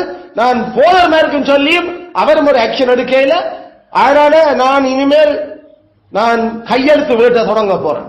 சபையில் இருக்கிற யாக்களை வீடு வீடா போய் சந்திச்சு நான் ஒரு கடிதம் எழுதி அதுக்கு பாஸ்டர்கிட்ட கொடுக்கறதுக்கு நான் கையெழுத்து சேகரிக்க போறேன் என்று சிக்னேச்சர் இந்த நம்ம அனுராவுக்கு அனுப்புறதுக்கும் மற்ற இதுகளுக்கும் செய்து கொண்டு தெரியணும். கையெழு அது என்ன பிரியோசனமும் தெரியாது. அது உண்மையிலே ஒரு பிரியோசனம். அது என்ன அர்த்தம்? அது கலகம் செய்யறதனுடைய தொடக்கம். இப்படி அனுப்புறோம், இப்படி இல்லாட்டி அடுத்தது புரட்சி வெடிக்கும். இதான் அதனுடைய அந்த விஷயங்கள். அந்த சைன் பண்ணி அனுப்புறது, கனவேர் சேர்ந்து சைனிங், அதுக்காக ஆட்களை போய் கேன்வஸ் பண்றது, கதைச்சு வீடு வீடா போய் இப்படி இதெல்லாம் அந்த தலைமத்துவத்துக்கும் சபைக்கும் எதிரான ஒரு கலகவாதி நடவடிக்கைகள், புரட்சிவாதி நடவடிக்கைகள். ஆண்டவர் நாம் ஏற்கனவே படிச்சிடும், கடவுள் புரட்சியாளர்களை வெறுக்கிறார். கலகம் செய்கிற யாக்கள் கடவுள் தலைய வெட்டற அப்படிப்பட்ட யாக்களை எங்களுக்கு தெரியும். கலகம் செய்த யாக்களை எல்லாரும் கடவுள் எப்படி முடிச்சது. அப்சலோம் அடுத்தது சேபா கலகம் செய்த புரட்சியாளர்கள். இப்படி பல பேரை நாம பார்க்கிறோம். கடவுள் ஆக்களை குத்தி கொண்டு போட்டுதான் விடுறார். சபைய குழப்பேலாது, கலகம் செய்யலாது. அப்ப ஆக்களை சேர்த்து கதைக்க வாரது யாரு? நம்ம தாத்தானும் அபிராமும் கொஞ்சம் பேர் சேர்ந்து ஒரு கொஞ்சம் குரூப்பா சேர்ந்து கோராகும் மத்தியாக்களும் கலகம் அவன் சேர்ந்து ஒரு குரூப்பா சேர்ந்து வெளிக்கிறீங்க. மோசே சொன்னான், கடவுளே இந்த லேவியர் காணிக்கல் பலிகளை கூட நீ அங்கீகரிக்க கூடாது, தயவு செய்து கேட்கிறேன் அங்கீகரிக்காது. இவங்களோட செவத்தே கேட்காதே என்று சொல்ற அளவுக்கு மோசைக்கு எவ்வளவு அப்ப மனம் மடிவாகி மனம் வெடிச்சிருக்குது இவங்களோட நடவடிக்கைகளால். கடவுள் என்ன செய்த? அந்த கலகத்தை நிலத்தை பூமியா பிளந்து உசிரோட உள்ளுக்கு நெருப்புகளை இறக்கி பூமியா திருப்பி மூடுற. கலகம் என்றது அந்த தலைமத்துவத்துக்கு சபைக்கு எதிராக செய்ய வழிக்கிடைக்கல. நீ உண்ட வாட்ல மெல்லமா இருந்து விலகிறது வேற விஷயம். ஆனா அதுவும் விலக ஏறாது. அதை நாங்கள் சொல்ல வரோம். அதை விட்டு போது இதுக்கெல்லாம் இருப்பேன், கலைப்பன், மத்தியாக்களோட சேருவன், எல்லாரையும் சேர்த்து நான் எழுப்பேன் ஒரு புரட்சி என்று ஜோசிச்சா. எரேமியாவினுடைய அந்த பிரசங்கங்களுக்கு எதிராக அங்கிருந்து கொஞ்சம் பேர் கலகம் செய்து கொண்டிருக்கிறேன். இவ்வளவு அடி வேண்டி போய் பேபிலோன்ல இருந்த உன் மனுஷி வேசே ஆவாளடா அடுத்த வருஷத்துக்குள்ள நீ சாவ. கத்தர் சொல்ற கேள் விஷயத்தை. அப்ப கடவுள இரவாத்த பணிக்கும் அங்க நடக்கிற ஒழுங்குகளையும் குழப்ப வழிக்கிட்டு வேதபூர்வமான ஒழுங்கு அது வேதபூர்வமற்ற ஒழுங்குன்னா கட்டாயம் கதைச்சி ஆகணும். அதுக்கான முறைகள் இருக்குது. இது எல்லாம் நல்ல கிறிஸ்தவனும் இருக்கிறார். சபை ஆராதனை ஒழுங்கா இருக்குது.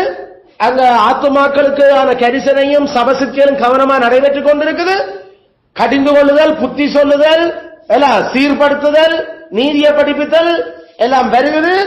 அங்க மூப்பர்களும் மேனிய குடும்பங்களும் தேவபக்தியான சாட்சியா வாழுது. இப்படி இருக்கத்தக்கதா உனக்கு ஒரு பிரச்சனை ஒரு ஆளோட என்றபடியால நீ சபையை குழப்பி சபைக்கு எதிராக கலகம் சேர்ந்து உன்னோட சேர்ந்த 2-3 ஒத்த சிந்த உள்ளி அந்த கலகவாதிகளும் சேர்த்து வலிக்கிறேன் அது சேர்ச்சுக்கு எதிராக. அப்படி செய்தா அதனுடைய முடிவு எப்படி இருக்கும்ன்றத பைபிள் எங்களுக்கு ஆண்டு காட்டி இருக்கிறார். இந்த இடத்துல எங்களோட புத்தகங்களை என்னத்தை சஜஸ்ட் பண்ண எப்படி அவங்க அந்த ப்ரொபோசல் வச்சாங்க. நீ எல்லாம் சொல்லியும் அதுக்கு பிறகு சர்ச் அதுல எடுக்கிறதுக்கு மூப்பர்களுடைய அந்த முடிவும் சில விஷயங்களும் உனக்கு பாதகம் போல உனக்கு திருப்தி இல்லாம இருக்குதா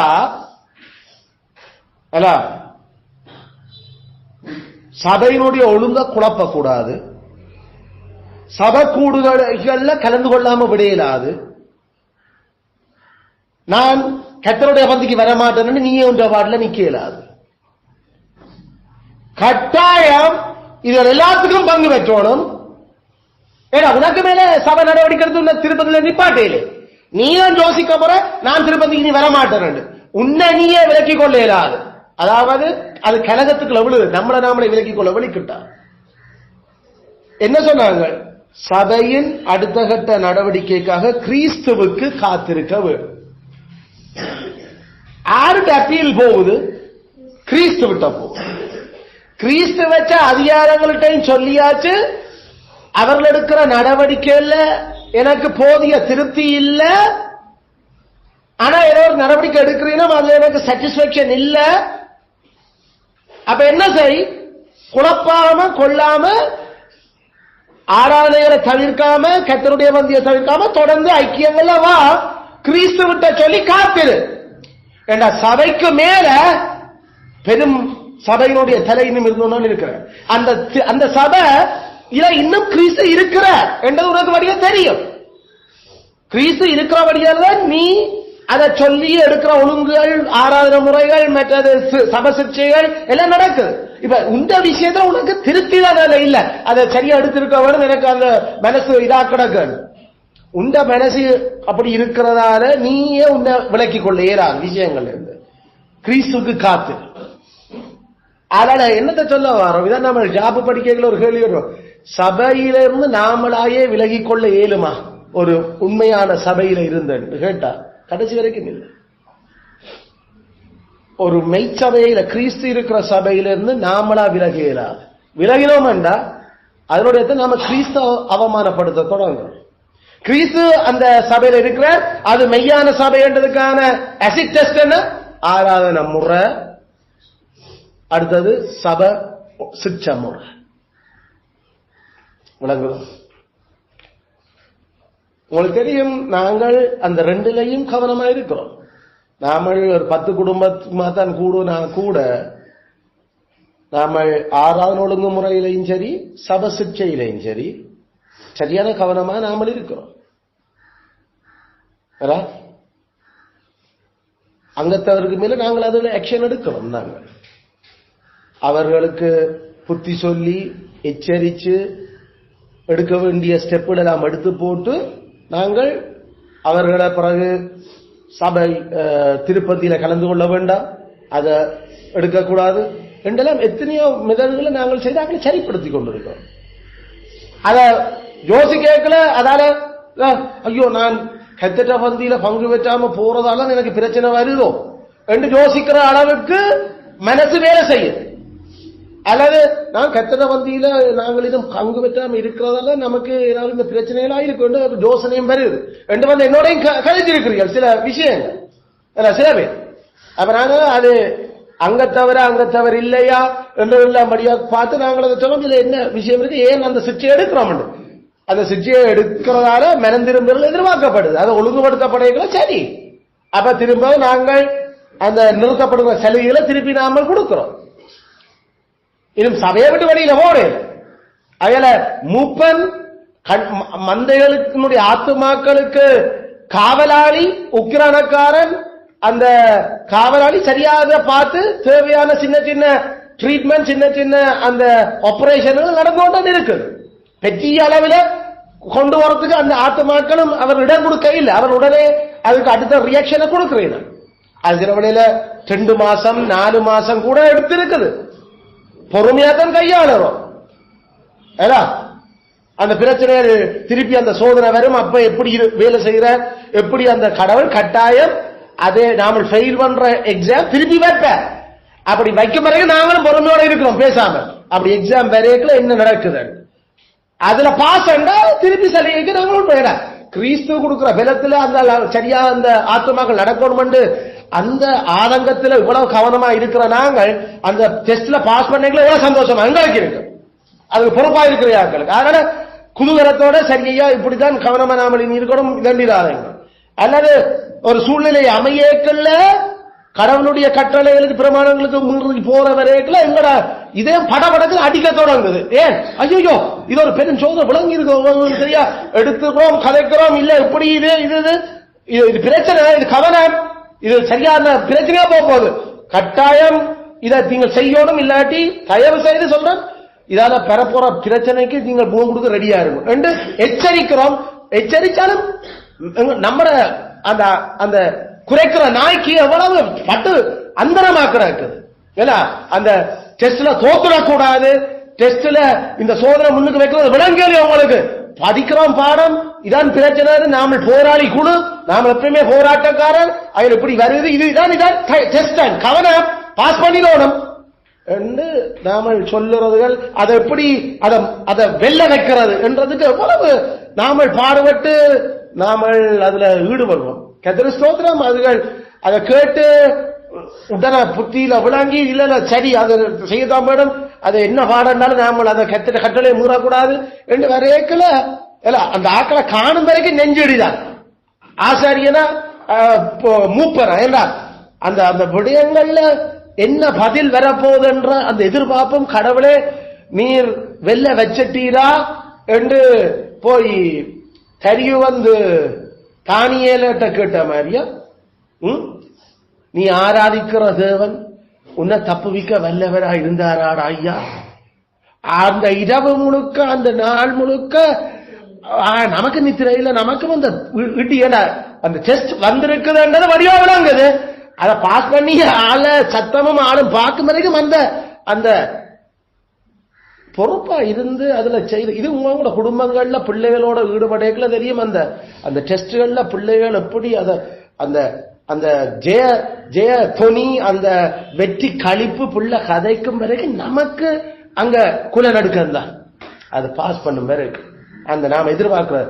அதே மாதிரி சேர்ச்சிலையும் பொறுப்பா இருக்கிற அந்த மூப்பர்மாருக்கு அந்த டெஸ்ட்கள்லாம் இதண்டு விளங்கேக்க அதை எச்சரிச்சு கவனம் கவனம் எல்லாம் சொல்லி இதண்டி அதுக்கான தவிர்க்கிறதுக்கு எந்த பக்கத்துல இது மும்முனை தாக்குதலா, ரெண்டு எதிரி அடிக்குதா, ஒன்றுதான் அடிக்குதான்றெல்லாம் யோசிக்க தெரியாம அவர் சில வேளையில முடியேக்க எவ்வளவு அங்கலாய்ப்பா இருக்கும் அது. ஆனா அதுல வெள்ளையக்கிற எவ்வளவு சந்தோஷமா இருக்கு. ஏன் இவ்வளவு பாடு? கிறிஸ்து நம்மளை பார்த்து சந்தோஷப்பட்டுடும். அந்த டெஸ்ட்ல ஜோபு எப்படி வந்தானோ அதுல வெக்கப்படுற அளவுக்கு வைக்கும். அதான் நம்மளுடைய அந்த நாம தலை குனிஞ்சு கொண்டு கடவுள் நம்மளை தெரிஞ்சு கொண்டதுக்கே கிறிஸ்து வெக்கப்படுற அளவுக்கு நாம வைக்க கூடாது. கிறிஸ்துவ ஈவன் அதுல வெக்கப்பட்ட கிறிஸ்து வெக்கப்படுறது அந்த மூப்பர்மாருக்கும் என்ன இது, அவர்கள் துக்கத்தோடு தான் அதுக்கு பிறகு அவர்களை மேய்க்க தொடங்குறீங்க. என்ன இவ்வளவு சொன்னாங்க, இவ்வளவு கதை, இவ்வளவு பிரியாசம் பண்ணாங்க, இத்தனை வருஷமா இந்த இந்த சத்தியங்களை கொடுத்து கொண்டிருக்கிறோமே, ஐயோ இதுக்கு முன்னுக்கு நடக்கல ஒழுங்கத்தான நடக்கிறோம், ஏன் இப்ப போய்களே நான் சும்மா இருந்தாங்க, நாங்கள் குறைச்சதாங்க எல்லாரும், ஐயோ ஏன் இதை விடணும். அப்ப என்ன அது போதர் குறைச்சாலும் நான் கேட்க மாட்டேன் இல்லாம வரையக்கல, அது சரியான துக்கமா இருக்கு. அதுக்குதான் பவுல போகிற உங்களை நடத்துகிறவர்கள் உங்களை துக்கத்தோடு நடத்துறதுக்கு நீங்கள் விட்டுடாதீங்க. ஏனென்றா அது உங்களுக்கு பிரச்சனையாகும். பிரியோசனம் ஒன்றும் வராது, பலன் ஒன்றும் இல்லைன்னா முடிஞ்சு போச்சது. கடவுளும் ஆசாரியனும் கடவுள் விடுறாரு ஆசாரியனுக்கு தெரிஞ்சுக்கிட்டா ஆசாரியனும் கை விளக்கலாம், அப்புறம் என்ன முடிஞ்சு போச்சு. அப்ப அதனால நாங்கள் அப்படிப்பட்ட அந்த விஷயங்களுக்கு காத்திருக்க வேணும். அதால பாதிக்கப்பட்ட யாக்கள் அதை விட்டு போட்டு இல்ல இல்ல எனக்கண்டா மன திருப்தி இல்ல. இங்க எல்லாத்த மனதையும் திருப்திப்படுத்த இயலாது. திருப்திப்படுத்துறதுக்கு வேதத்தால சொல்லி தர்றதை மட்டும் கேட்டு நடந்தா சரி, மற்றபடி நம்மட மனசு திருப்திப்படுறதுக்கு இங்க ஒரு நடக்கல. கிறிஸ்துவோட மனசு திருப்திப்படுத்தான கேள்வி. கிறிஸ்து நம்மட நடக்கிறால அவர் சட்டிஸ்டா இருக்கிறாரா இல்லையா? நமக்குள்ள உங்களுக்கு நமக்கு தெரியும், நமக்குள்ள இன்னும் பெருமைகள் இருக்குது, நமக்குள்ள இன்னும் சுயநலங்கள் இருக்குது, நமக்கு தாழ்மை என்ற கிருபை இன்னும் பெருக வேண்டிக்கிற இருக்குது. நமக்கு அறிவுகள் அப்படி இப்படித்தான் இருக்குது. அவ இந்த மாதிரி பல விஷயங்கள் அறிவு அப்படி இப்படி இருக்குது என்றால் அதனுடைய மற்ற பக்கம் பைத்தியம் இன்னும் இருக்குது நமக்குள்ள.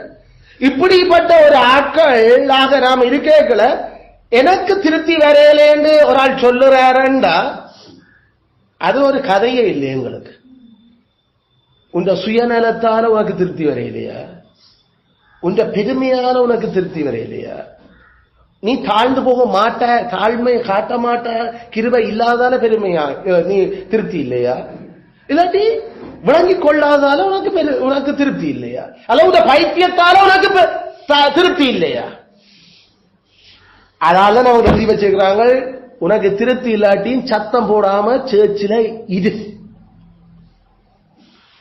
உனக்கு திருப்தி வரும் வரைக்கும் கிறிஸ்து டோப்பு கொடுத்து கொண்டு இரு. அவங்க செபிக்க வேண்டாம் சொல்லல, கிறிஸ்துவிட்ட பேரத்தை கொடுக்க வேண்டாம் சொல்லல, கிறிஸ்துவிட்ட பேரத்தை கொடு. மூப்பர்கள் அதுக்கான ஆக்ஷன் எடுக்கிறதுல உனக்கு ஒரு திருப்தி இல்லையா, அதுக்காக நீ பைத்தியத்தனமா வேலை செய்கிறார். அதான் இந்த பெறாவில கதைச்சு கொண்டிருக்காங்க. 13வது பெறா, சபை ஒழுங்கு குழப்ப கூடாது, சபை கூடுகைகள் தவிர்க்கப்படக்கூடாது, நியமங்கள் அனுசரிப்புகள் தவிர்க்கப்படக்கூடாது, கிறிஸ்துவுக்கு காத்து. சோ இதை நாம விளங்கணும். 14 15 ஏனைய சபை ஒத்த விசுவாசத்தை கொண்ட அல்லது கிறிஸ்து இருக்கிற சபைகளோட நாம தொடர்புகளை கொள்றதுக்கான வழிகாட்டுதல் எங்களுக்கு சொல்லி இருக்கிறேன். 14 15 அதாவது ஏக யோசனையும் ஒரே வாயுமா இருக்கக்கூடிய சபைகளோட நாம தொடர்பு கொண்டிருக்கிறோம். 14வது 15 வாசிக்கிறோம், கவனிங்க. ஒவ்வொரு சபையும் அதன் அங்கத்தவர்கள் அனைவரும் எல்லா இடங்களிலும் உள்ள கிறிஸ்துவின் சபைகளின் நன்மைக்காகவும் வளர்ச்சிக்காகவும் தொடர்ந்து செபம் செய்ய கடமைப்பட்டிருப்பதோடு எல்லா சமயங்களிலும், அதாவது எல்லா நேரங்களிலும் தமது அழைப்புகள் மற்றும் அந்தஸ்துகளுக்கு ஏற்ப தங்களுடைய வரங்களாலும் கிருபைகளாலும் ஒவ்வொருவருக்கும் உதவ வேண்டும். கடவுளின் பராமரிப்பினால் சபைகள் நாட்டப்படும் போது அந்த சந்தர்ப்பங்களை பயன்படுத்தி திருச்சபைகள் ஒன்றோடொன்று கூட்டுறவு கொண்டு தமது சமாதானத்துக்காகவும் அன்பின் பெருக்கத்துக்கும் பரஸ்பர பக்தி விருத்திக்காகவும் ஐக்கியப்பட வேண்டும். 15வது பத்தி உபதேசம் அல்லது நிர்வாகம் குறித்து பிரச்சனைகளோ அல்லது வேறுபாடுகளோ ஏற்பட்டு அதில் தனி ஒரு உள்ளூர் சபையோ அல்லது பல சபைகளோ சம்பந்தப்பட்டிருந்து அவற்றின் சமாதானம், ஐக்கியம், வளர்ச்சி பாதிக்கப்பட்டால் அல்லது எந்த சபையினதும் ஒரு அங்கத்தவரோ அல்லது அங்கத்தவர்களோ சத்தியத்துக்கும் சபை முறைமைக்கும் ஒவ்வாத சபையின் ஒழுங்கு நடவடிக்கை முறைகளால் பாதிக்கப்பட்டிருந்தாலோ, கவனிச்சுக்கோங்க, சத்தியத்துக்கும் சபை முறைமைக்கும் ஒவ்வாத சபை ஒழுங்கு நடவடிக்கையால் பாதிக்கப்பட்டிருந்தாலோ, அப்ப இது சோலா ஸ்கிரிப்சுரா தாண்டிச்சு நம்ம அந்த சர்ச். சபை ஒழுங்கு நடவடிக்கையும் சத்தியத்துக்கு முரணாக இருப்பாங்க, ஒழுங்கு விஷயங்கள் போகுது. அப்படி பாதிக்கப்பட்டாலோ ஐக்கியத்தில் இருக்கிற பல சபைகள் இத்தகைய சந்தர்ப்பங்களில் தமது பிரதிநிதிகள் மூலம் கூடி கருத்து வேறுபாடுள்ள விடயம் பற்றி தங்களுடைய ஆலோசனையை சம்பந்தப்பட்ட எல்லா சபைகளுக்கும் அறிக்கையாக தெரிவிப்பது கிறிஸ்துவினுடைய மனசே. கிறிஸ்துவ மனசை கண்டுபிடிக்கிறாங்க எப்படி என்று சொல்றாங்க, அது கிறிஸ்துவனுடைய சிந்தையே. ஏனென்றா ஏக யோசனையும் ஒரே வாயும் ஏக இதயம் கொண்டிருக்க மற்ற சேர்ச்சுகள், அப்படிப்பட்ட சேர்ச்சோட நாங்கள் ஐக்கியம் பண்ணி கொண்டிருக்கிறோம். அப்ப அந்த குறிப்பிட்ட ஒரு லோக்கல் சேர்ச்சில் சோலா ஸ்கிரிப்சுராக்கு முரணா போது மற்ற இவ்வளவு நாள் நாங்கள் கொண்டிருக்கிற அந்த ஐக்கியத்தின் சபைகள்ல இவ்வளவு நாளும் இருந்த முறைகளை விட வேற முறை இங்க நாங்கள் புதுசா கொண்டு வரோம். அது ஏனைய சபைகள்ல அந்த சோலா ஸ்கிரிப்சுராக்கு முரணு அதுல செய்யறேன். அப்ப அப்படிப்பட்ட ஒரு நேரத்தில் வாய மூடிக்கொண்டிருக்க வேண்டாம் என்றேன். பாதிக்கப்பட்டா அதை நாம சபைக்கு சொல்லி சபையில இருக்கிறார்கள் இப்படி எல்லாமே செய்கிறேன். ஒத்த விசுவாசத்தையும் இதே என்றால் ஆராதனை முறையும் சபை ஒழுங்கு நடவடிக்கையும் ஒன்றுதானே எங்கேயுமே. அப்ப அவங்க ஏற்கனவே நம்மளுக்கு தொடர்பில் இருக்கிற சபையாக்கள் ஐக்கியத்தில் நாம கூடி வர்றோம் என்றா அவர்களுக்கு சொல்றதனூடாக நாம கிறிஸ்துவனுடைய சிந்தைய அங்க அமுல்படுத்த யோசிக்கிறோம். ஆனா கவனிச்சுக்கொள்ளுங்க, எவ்வாறாயினும் அவ்வாறு கூடி வரும் பிரதிநிதிகளுக்கு எத்தகைய சபை அதிகாரங்களும் வழங்கப்படவில்லை. அதாவது அந்த பிரதிநிதிகள் அந்தந்த சபைகளுடைய பிரதிநிதிகள் கூடி வந்து அதை கலந்து ஆலோசிச்சு இதுதான் இப்படித்தான் என்று அவர்கள் முடிவு பண்ணி அவர்கள் அதை ஒரு ஃபைனல் அறிக்கையாக அதை சொல்லிவிடும். இதான் நாங்கள் எடுக்கிற முடிவு. அப்ப அந்த முடிவு கொண்டு வந்து அந்த அந்த பிழையாக சத்தியத்துக்கும் சபை முறைகளுக்கும் முரணாக நடக்கிற சபைக்கு மேல திணிக்கிறார். திணிக்கிறதுக்கு மற்ற சேர்ச்சாக்களுடைய அந்த பிரதிநிதிகளுக்கு எந்த அதிகாரமும் இல்லை, மற்ற சேர்ச்சுகளுக்கும் அதிகாரம் இல்லை. அத அந்த குறிப்பிட்ட நபர் மேல ஒழுங்கு நடவடிக்கைய ஆக பிரயோகிக்க முடியாது. அது அந்த சேர்ச்சுக்கு தான் பொறுப்பு. அப்ப என்ன செய்யணும்?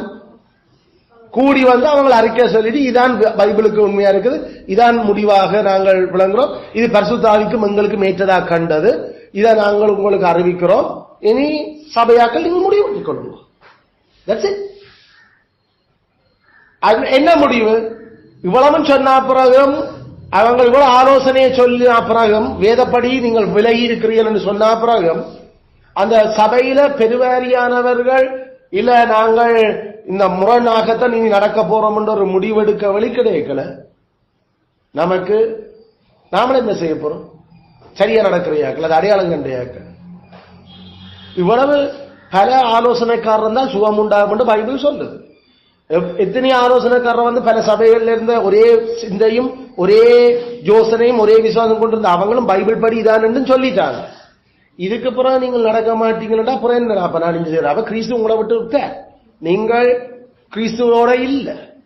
அதனால மோசே கேட்ட மாதிரி கர்த்தருடைய பக்கத்தில் நிக்கிறவன் யார்? பாலாஜியால இல்ல, கர்த்தருடைய பக்கத்தில் நிக்கிறவன் யார்? அங்க பெரும்பாலான மக்கள் கர்த்தரை விட்டு விலகிட்டு.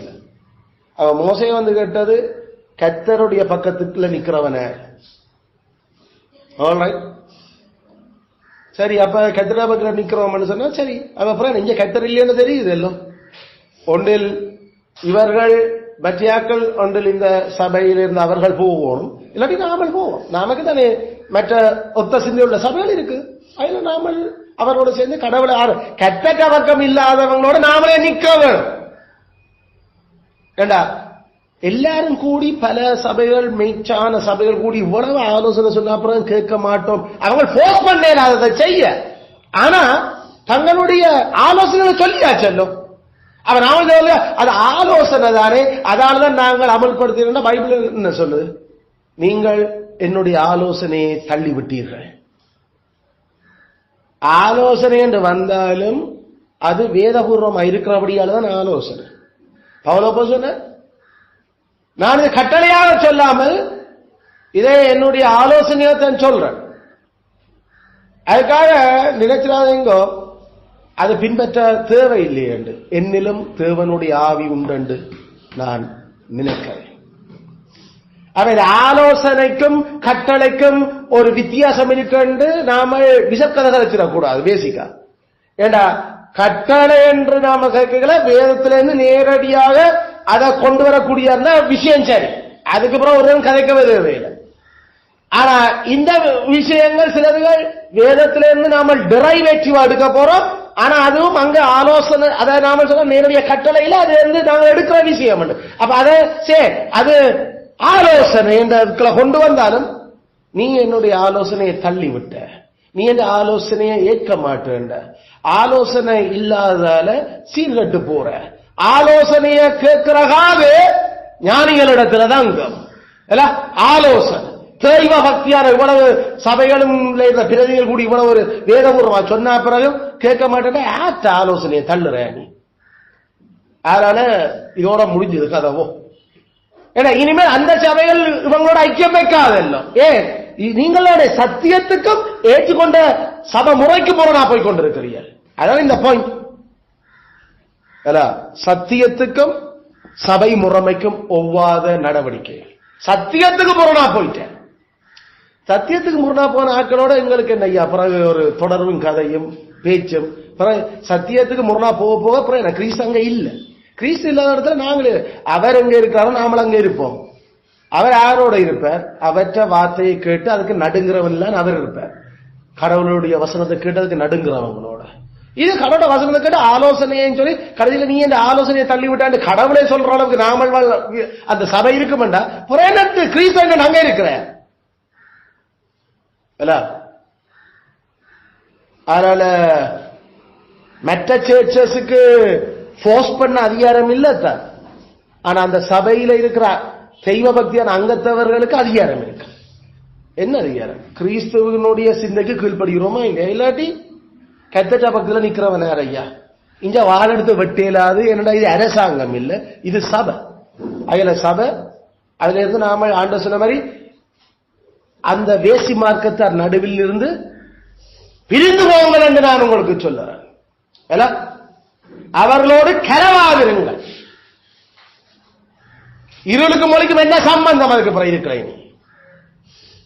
இவ்வளவு தேவ ஆலோசனைகளை சொன்ன பிறகும், இவ்வளவு சத்தியத்தை முரணாக இருக்கிறீர்கள் சொன்ன பிறகு கேட்க மாட்டோம்னா பிறகு என்ன உன்னோட ஐக்கியம்? எங்களுக்கு ஆராதனை, அந்த ஆராதனையே கடவுள் இருக்க போறது இல்லை.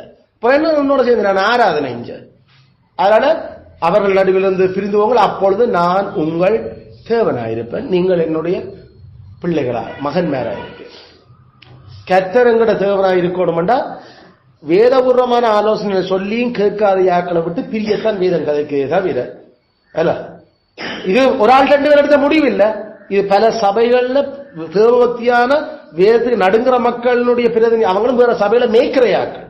அப்ப இது பல தாக்கங்களே ஏற்படுத்த போகுது ஆக்களுக்கு. இதெல்லாத்தையும் யோசிச்சு அவர்கள் சொல்லியிருக்கிறோம் கவனம் கவனம். இதுக்காக பெரிய சேர்ச்சங்களுக்கு சொல்லிட்டது அது இப்படித்தான் செய்யணும். பெரிய சேர்ச்சின்னு ஒரு சேர்ச் ஒன்றும் இல்லை. எல்லாமே சேர்ச்சுன்னா ஒரே சேர்ச் தான், எல்லாம் அந்தந்த லோக்கல் சேர்ச்சஸ்.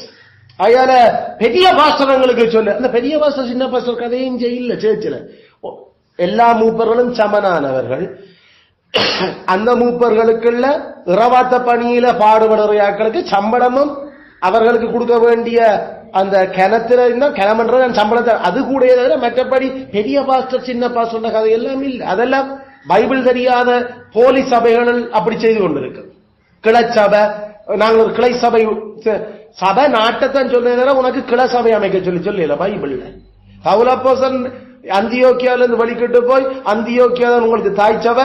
இப்ப நான் பிரியா கலாத்தியா ஸ்பானியாவில சபை அமைக்கிறோம். இதெல்லாம் நீங்கள் கிளச்சபைகள் எங்களுக்கு நான் சொல்லிக் கொண்டு தெரிஞ்ச உங்க சபையில நீங்கள் மூப்பர்கள் ஒழுங்காக. இந்த அந்தியோக்கியா சபை அங்க ஒன்றும் அவர்களுக்கு மேல் ஆட்சி செலுத்த இயலாது. அங்க இருக்கிறாக்கள் நடுங்கிக் கொண்டு ஐயோ தாய் சபை என்ன செய்யும் பார்க்கையும் இல்லை. டோட்டலி மனுஷ ஞானம் அதுகள் எல்லாம். அல்லது சில நல்ல அரசாங்க முறைகள் அரச முறைகள் நாம் சொல்றோம் 10 பேருக்கு அதிபதி, 50 பேருக்கு அதிபதி, 100 பேருக்கு அதிபதி, 1000 பேருக்கு அதிபதி. அந்த செட்டப் நாம சொன்னாங்க அது முதன்மையாக அது அரசவை அமைக்கிறதுக்கு சொல்லப்பட்டிருக்கிற மெதட். அரசமைப்பு, அரசவைன்றது நாட்டு ஆட்சிக்கு. இப்ப அந்த செட்டப்பை கொண்டு வந்து சேர்ச்சிலையும் அதே மாதிரி ஒரு செட்டப் இருக்கணும் பைபிள் எங்களுக்கு ரெக்கமெண்ட் பண்ணினது இல்லை.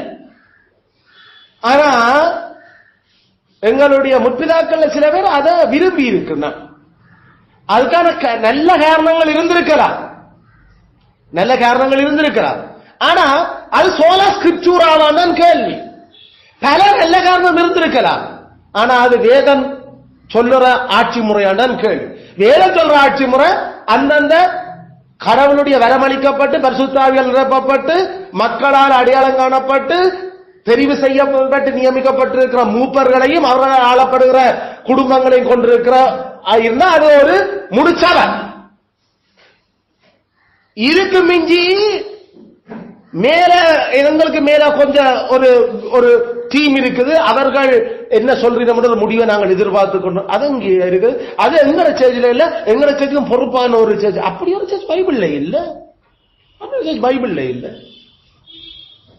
சபை நாட்டுன்ற நேரம் திருச்சபையை நாட்டுறதுக்கு நாங்கள் ஊழியத்துல உதாரணம் பெரோயாவில இருந்து நாங்கள் இன்னும் ஒரு 2 இடத்துல நாங்கள் சபை நாட்டும் பணிகள் செய்ய வேண்டிய தேவை இருக்கு. ஆத்துமாக்கள் இங்க வந்தியாக்கள் அங்க போறினம் இருக்கிறினம், அதனால அங்கே நமக்கு குடும்பங்கள் இருக்குது, கடவுளை சேவிக்கிறதுக்கு ஆக்கள் வர விரும்புறினம் என்று நாம சொல்லேக்கல. சபை நாட்டி அந்த சபையாக அதை ப்ரோசஸ் பண்ணி அதை செயல்முறைகளை கொண்டு வந்து அங்க மூப்பர்களை ஏற்படுத்தும் வரைக்கும் நாங்கள்லாம் அதுக்கு பொறுப்பா இருந்து ஆக்களை பராமரிச்சு இரவாத்த பணி செய்து அது இன்னும் சபையா வேற இல்லை. பௌரப்பதான் செய்தது. அவன் முதல் பிரயாணத்துல போனான், சபையில நாட்டினான். அவன் 2வது பிரயாணம் போனான். அந்த பிரயாணங்கள்ல வேற நாம ஏற்படுத்துற சபையில ஸ்தாபிச்ச சபையில போய் பார்ப்போம். அவன் மூப்பர்களை அந்தந்த பட்டணங்களை ஏற்படுத்துறாங்க. இப்ப அது ஃபுல் சபையா வந்துச்சு. அது வரைக்கும் அந்தியோக்கியாவில் தான் ரிப்போர்ட் பண்ணப்படுது, போய் வருது.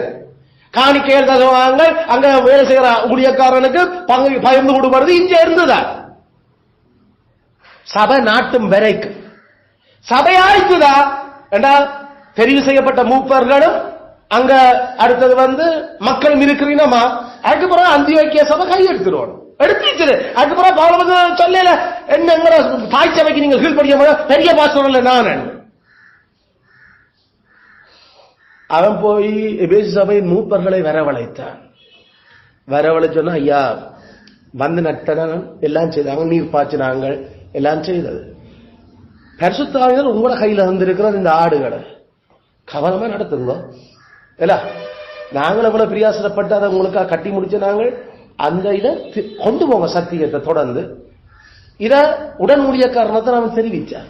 உடன் ஊழியக்காரன் பேதுரு சொல்ல இல்ல மூப்பர்களுக்கு உடன் மூப்பருமா இருக்கிறேன் நான். பெரிய மேய்ப்பருக்கு பதில் சொல்ல வேண்டிய மூப்பர் குழுவாமல் இருக்கிற நானும் உங்களுக்கு உடன் மூப்பன். மற்ற சர்ச்சில் இருக்கிறவங்க பார்த்து அப்போஸ்தலன் யோவான் சொன்ன நான் அப்போஸ்தலன் தான், ஆனா உங்களுக்கு பிரியமான மூப்பர்கள் நானும் ஒருதன் தான், மூப்பன் நான். அதனால மூப்பன் என்ற லெவல்ல இருக்கிற அந்த சர்ச் அது எபேசியர்களுக்கு தெரியும். அது அங்க அது மூப்பர்கள் தான். இது பேதுருவும் பவுலும் எபேசு சபையின் மூப்பர்களும் எல்லாரும் கிறிஸ்துக்கள ஒரே லெவல். அதுல வரங்கள் வேறு இருக்கட்டும், ஆனா நாங்கள் நட்டோம் அவர் நீர் பாய்ச்சினவர் என்றபடியால சபையை எப்பயுமே கட்டுப்படுத்தி கொண்டிருக்கிறது பைபிள் எந்த ஒரு. அதனால நம்முடைய முற்பிதாக்கள் சீர்திருத்த மூப்பர்களையும் கனவேர் சிலவர்கள் தொடக்க சபைகள் விளக்கம் இல்லாம இருக்கிறது, அறிவு குறைவுகள். அப்ப அதனால கொஞ்ச நாளைக்கு அவங்களை கவர்ன் பண்ணி அந்த என்னன்னு சொல்றது அவர்கள் சிறு பிராயமா இருக்கும் வரைக்கும் அதில் கொஞ்சம் நடத்துறதுக்காக அந்த உதவிகள் ஒத்தாசைகளை செய்து கொண்டிருந்திருக்கிறார். அதுக்கு நல்ல சில வேளையில இந்த சபைக்கு மேல ஒரு பொறுப்பான சபை, அதுக்கு மேல ஒரு நேஷனல் சர்ச், அந்த நேஷனல் சர்ச்சில் இருந்து எல்லாம் பொறுப்பா இருக்கும் என்ற மாதிரி ஒரு இதை யோசிச்சிருக்கலாம். ஆனா அது குறிப்பிட்ட காலத்தோட அதை இல்லைன்னு சொல்லு அவர்கள். அதை விட்டு போட்டு ரோமன் கத்தோலிக்கர் எல்லாருக்கும் பொறுப்பான ஒரு தாய் சபை ஒன்று இருக்குது. அது இத்தாலியில ரோமில அங்க இருந்து அது கொஞ்சம் கொஞ்சமா மற்ற ஆட்களுக்கு ஒரு ஸ்ட்ரக்சர்ல இறங்குது. அதுல அது பிறகு ஒவ்வொரு நாட்டுக்கு வருது, அந்த நாட்டிலையும் பிறகு ஒவ்வொரு மாவட்டங்களுக்கு வருது, ஆகிய மாவட்டத்துக்கு பிறகு ஒவ்வொரு ஊருக்குள்ள வருது. ஆகிய பாரிஷ் பிரீஸ்டுக்கு மேல பிறகு அங்க இருக்கிற அந்த கொஞ்சம் பிரீஸ்டுக்கு மேல அவருக்கு மேல மாவட்ட பிஷப்புக்கு மேல பிறகு நேஷனல் பிஷப், நேஷனலுக்கு மேல பிறகு இன்டர்நேஷனல் பிஷப், இப்படி நேஷனல் இன்டர்நேஷனல் பிஷப் கதைக்கிறதுக்கு இந்த பிஷப் கதை பைபிள் கதைக்கல. அது பிஷப் கதை சோலா ஸ்கிரிப்சரா இல்ல. இது பக்கா ப்ராஃபிட் ஆர்கனைசேஷன் அல்லது நான் ப்ராஃபிட் ஆர்கனைசேஷன், மனுஷ ஞானத்தினுடைய நிர்வாக அமைப்பு முறைகள் அல்லது நாம சொல்ற மாதிரி நாட்டாட்சி முறை. நாட்டாட்சியில 10 பேருக்கு மேல ஒருவன் 50 பேருக்கு மேல ஒருவன் கடவுளே சொல்றதான். அதை சேர்ச்சுக்குள்ள கொண்டு வந்து நாம அந்த ஸ்ட்ரக்சர்ல வச்சுக்கொண்டு கதைச்சிடக்கூடாது. பைபிள் எங்கே அது இருக்குது? அப்படி சபையை ஆண்டாங்க அப்படியே இல்ல. பழைய ஏற்பாட்டு சபையில ஒரே நாட்டில் இருந்தபடியால பிரதான ஆசாரியன் ஒரு ஆள் இருந்தவர் தானே, அது கீழே மற்ற ஆசாரியர்கள் பிறகு லேவியர்.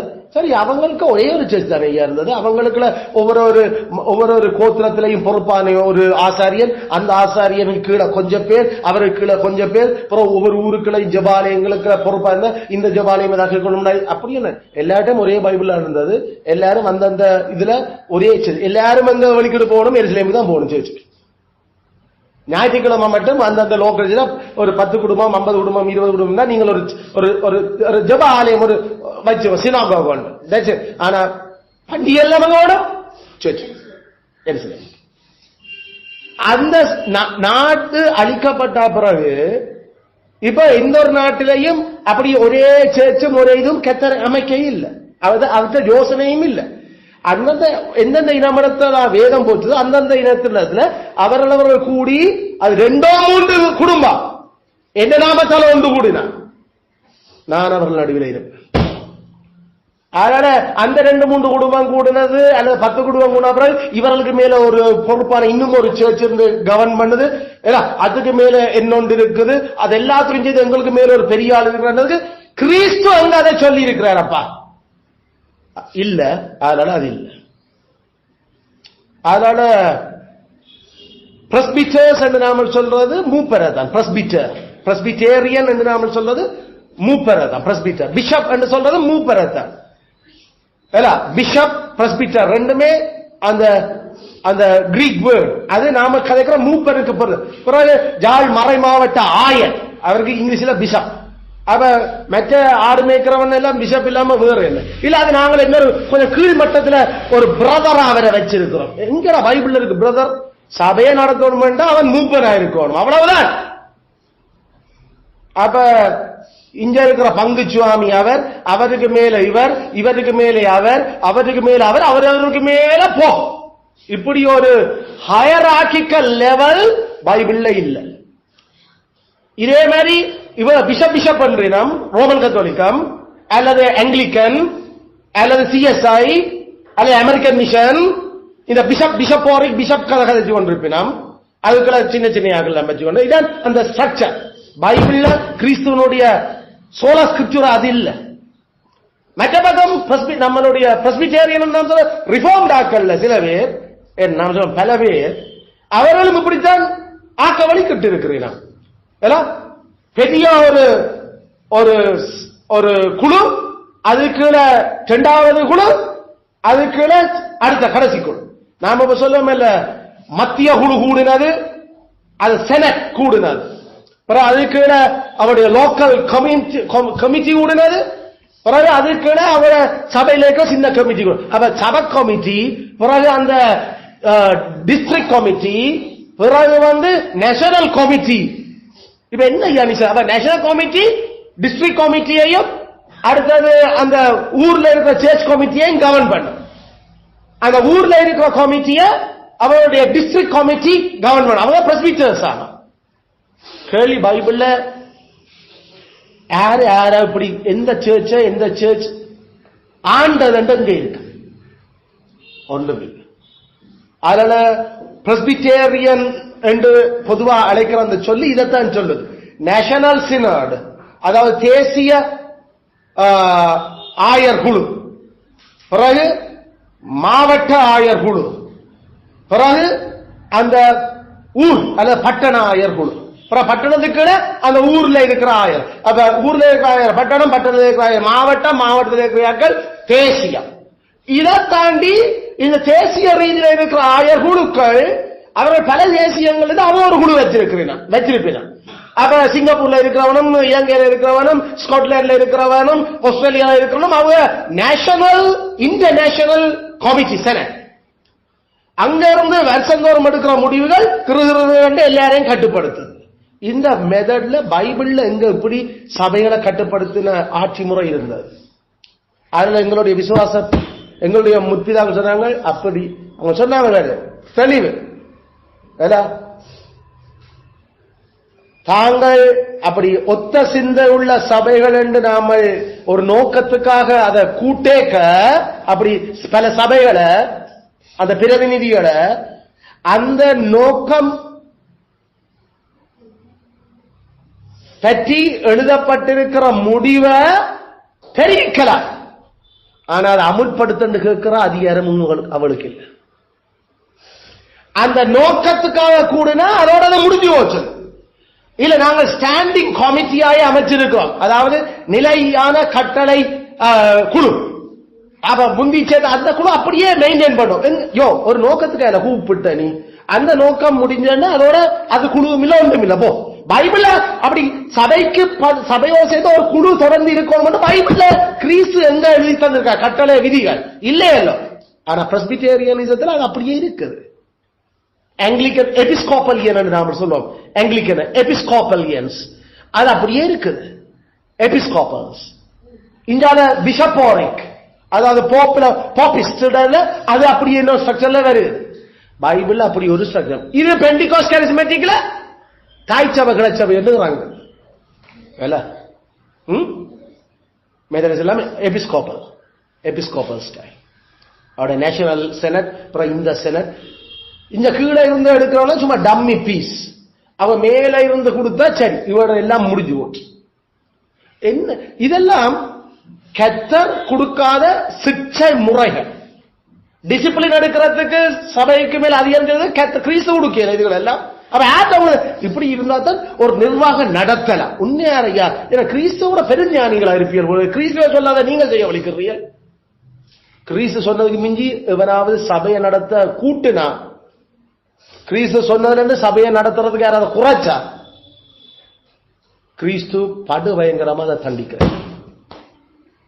நாங்கள் ஒவ்வொரு லோக்கல் சர்ச் அந்தந்த ஆட்கள் சபை நாட்டி அவங்களை சரியாக உருவாக்கி விடும் வரைக்கும் பாதுகாக்கிறோம். அதோட சரி, அவங்கள சரியில்லை சரி வேணுமென்று நாங்கள் ஒத்த சிந்தியோட இருப்போம். ஆட்களோட கதைச்சு தண்டி குடும்ப மாநாடுகள் அல்லது வேற இதுகளுக்கு நாங்கள் ஐக்கியத்தை பேணுவோம் சபையாக எல்லாம்.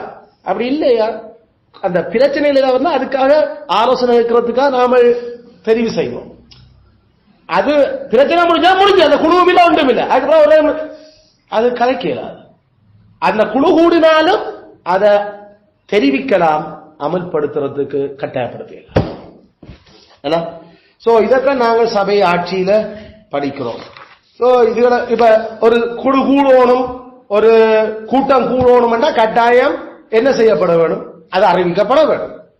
உதாரணத்துக்கு மோசேக்கு எதிராக கூடின கோராயினுடைய கூட்டத்துக்கு கோராயின் கூட்டத்தாரே, நாளைக்கு நீங்கள் 250 பேரும் உங்களுடைய எல்லா தூபகலசங்களை கொண்டு வாங்க, அல்லது தாத்தா நபிராம வர சொல்லி விடு, ஒரு கூட்டம் ஒன்று கூடுவோம். மோசே சொல்லி அனுப்பினான் கூட்டத்துக்கு. அதுல குறிப்பிட்ட விடயங்கள் கதைக்கப்படணும், அவசியமானது செய்யப்படணும்.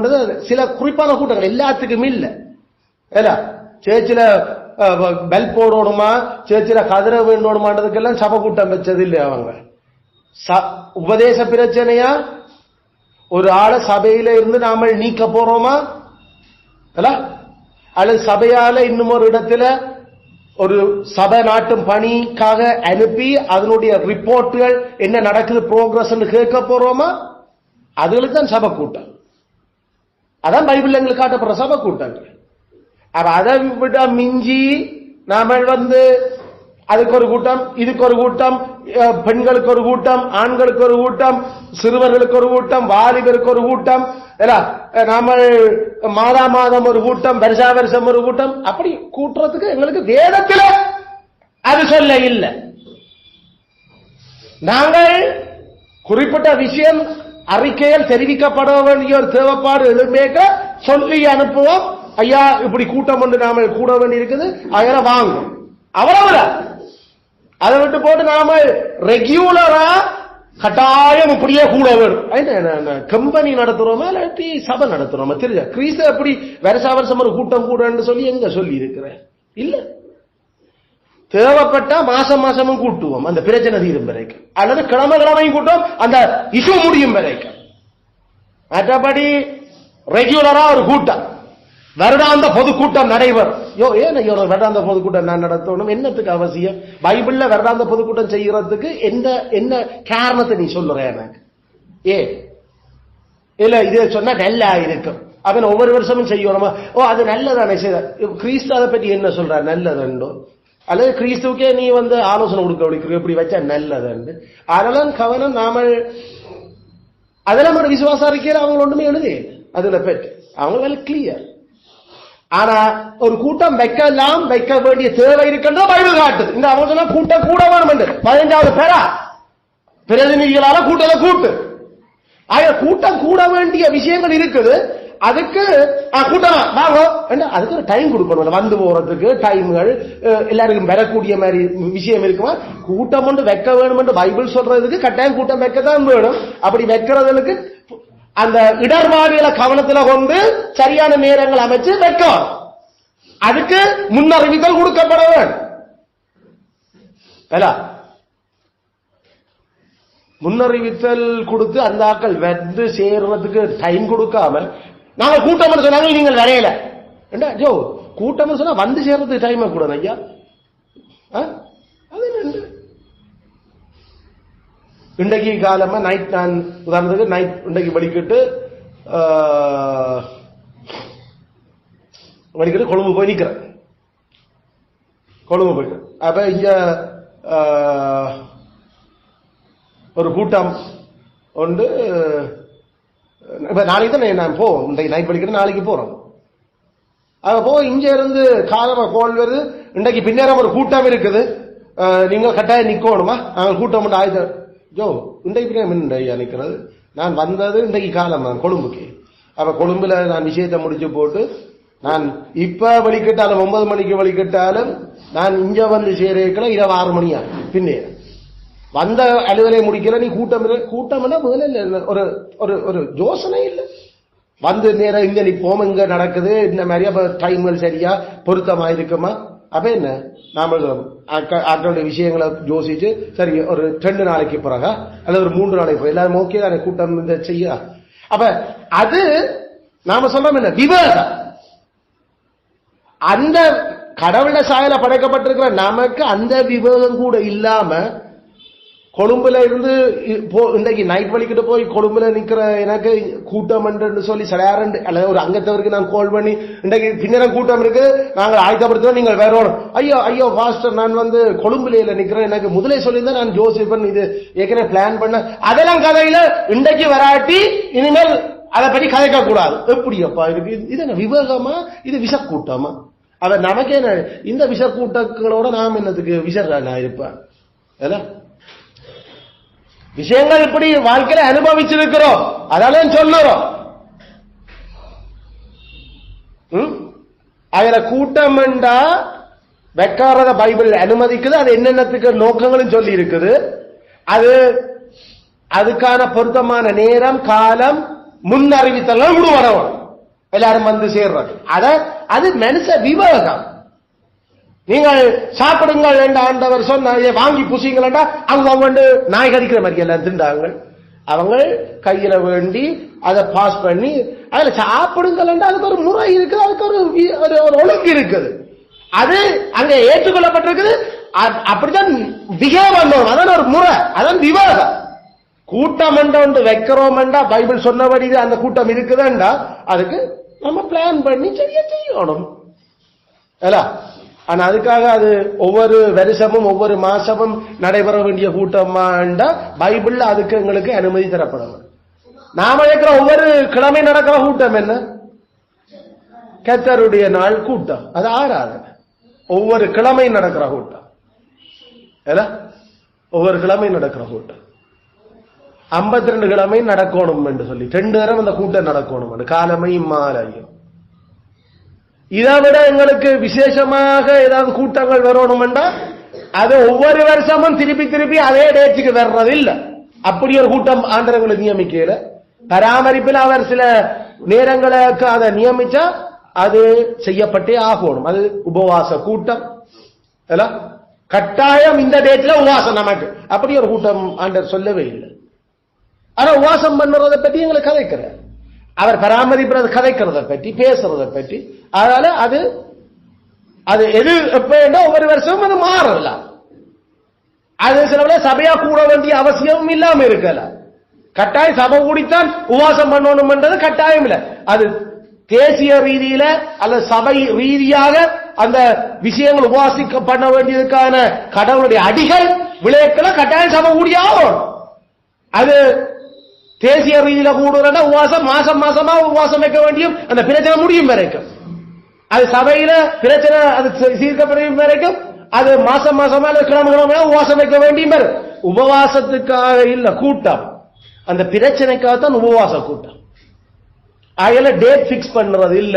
ஒவ்வொரு வருஷமும் நாம இப்படி செய்யும். இது அந்த நம்ம நடைமுறையில் உலகத்தாக்கள் ஒவ்வொரு வருஷமும் கல்யாண நாள், பிறந்த நாள், செத்த நாள், சபை ஆரம்பித்த நாள், இப்படி ஒரு நாடுகள் வச்சு நம்ம தமிழாக்கள் இல்ல பெருங்கில்லாடியல் இந்த நாள் பார்த்து எல்லாம் செய்கிறது. அந்தந்த ஒவ்வொரு வருஷம் அந்த நாளுக்கு ஒரு நினைப்பு. இந்த விளையாட்டு சர்ச் நடத்துறதுக்கு ஆண்டவர் சொல்ல இல்லை. இந்த ஸ்டைல சர்ச் நடத்த ஆண்டவர் கதைக்கவே இல்லை.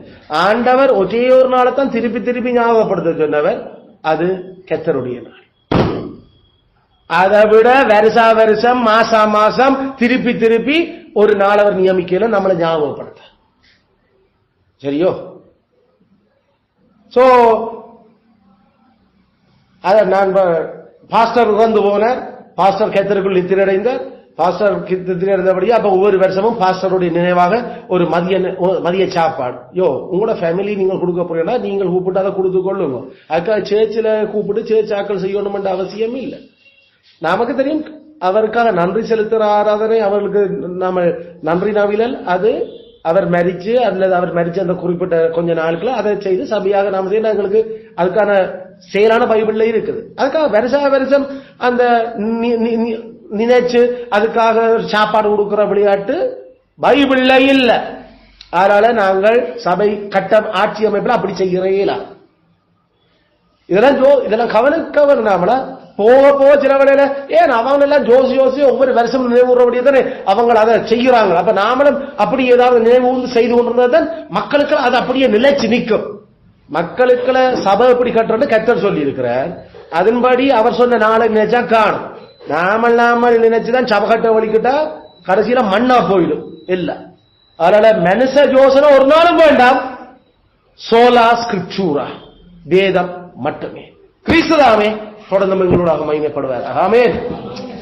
ஆமென். ஜெபம் செய்வோம்.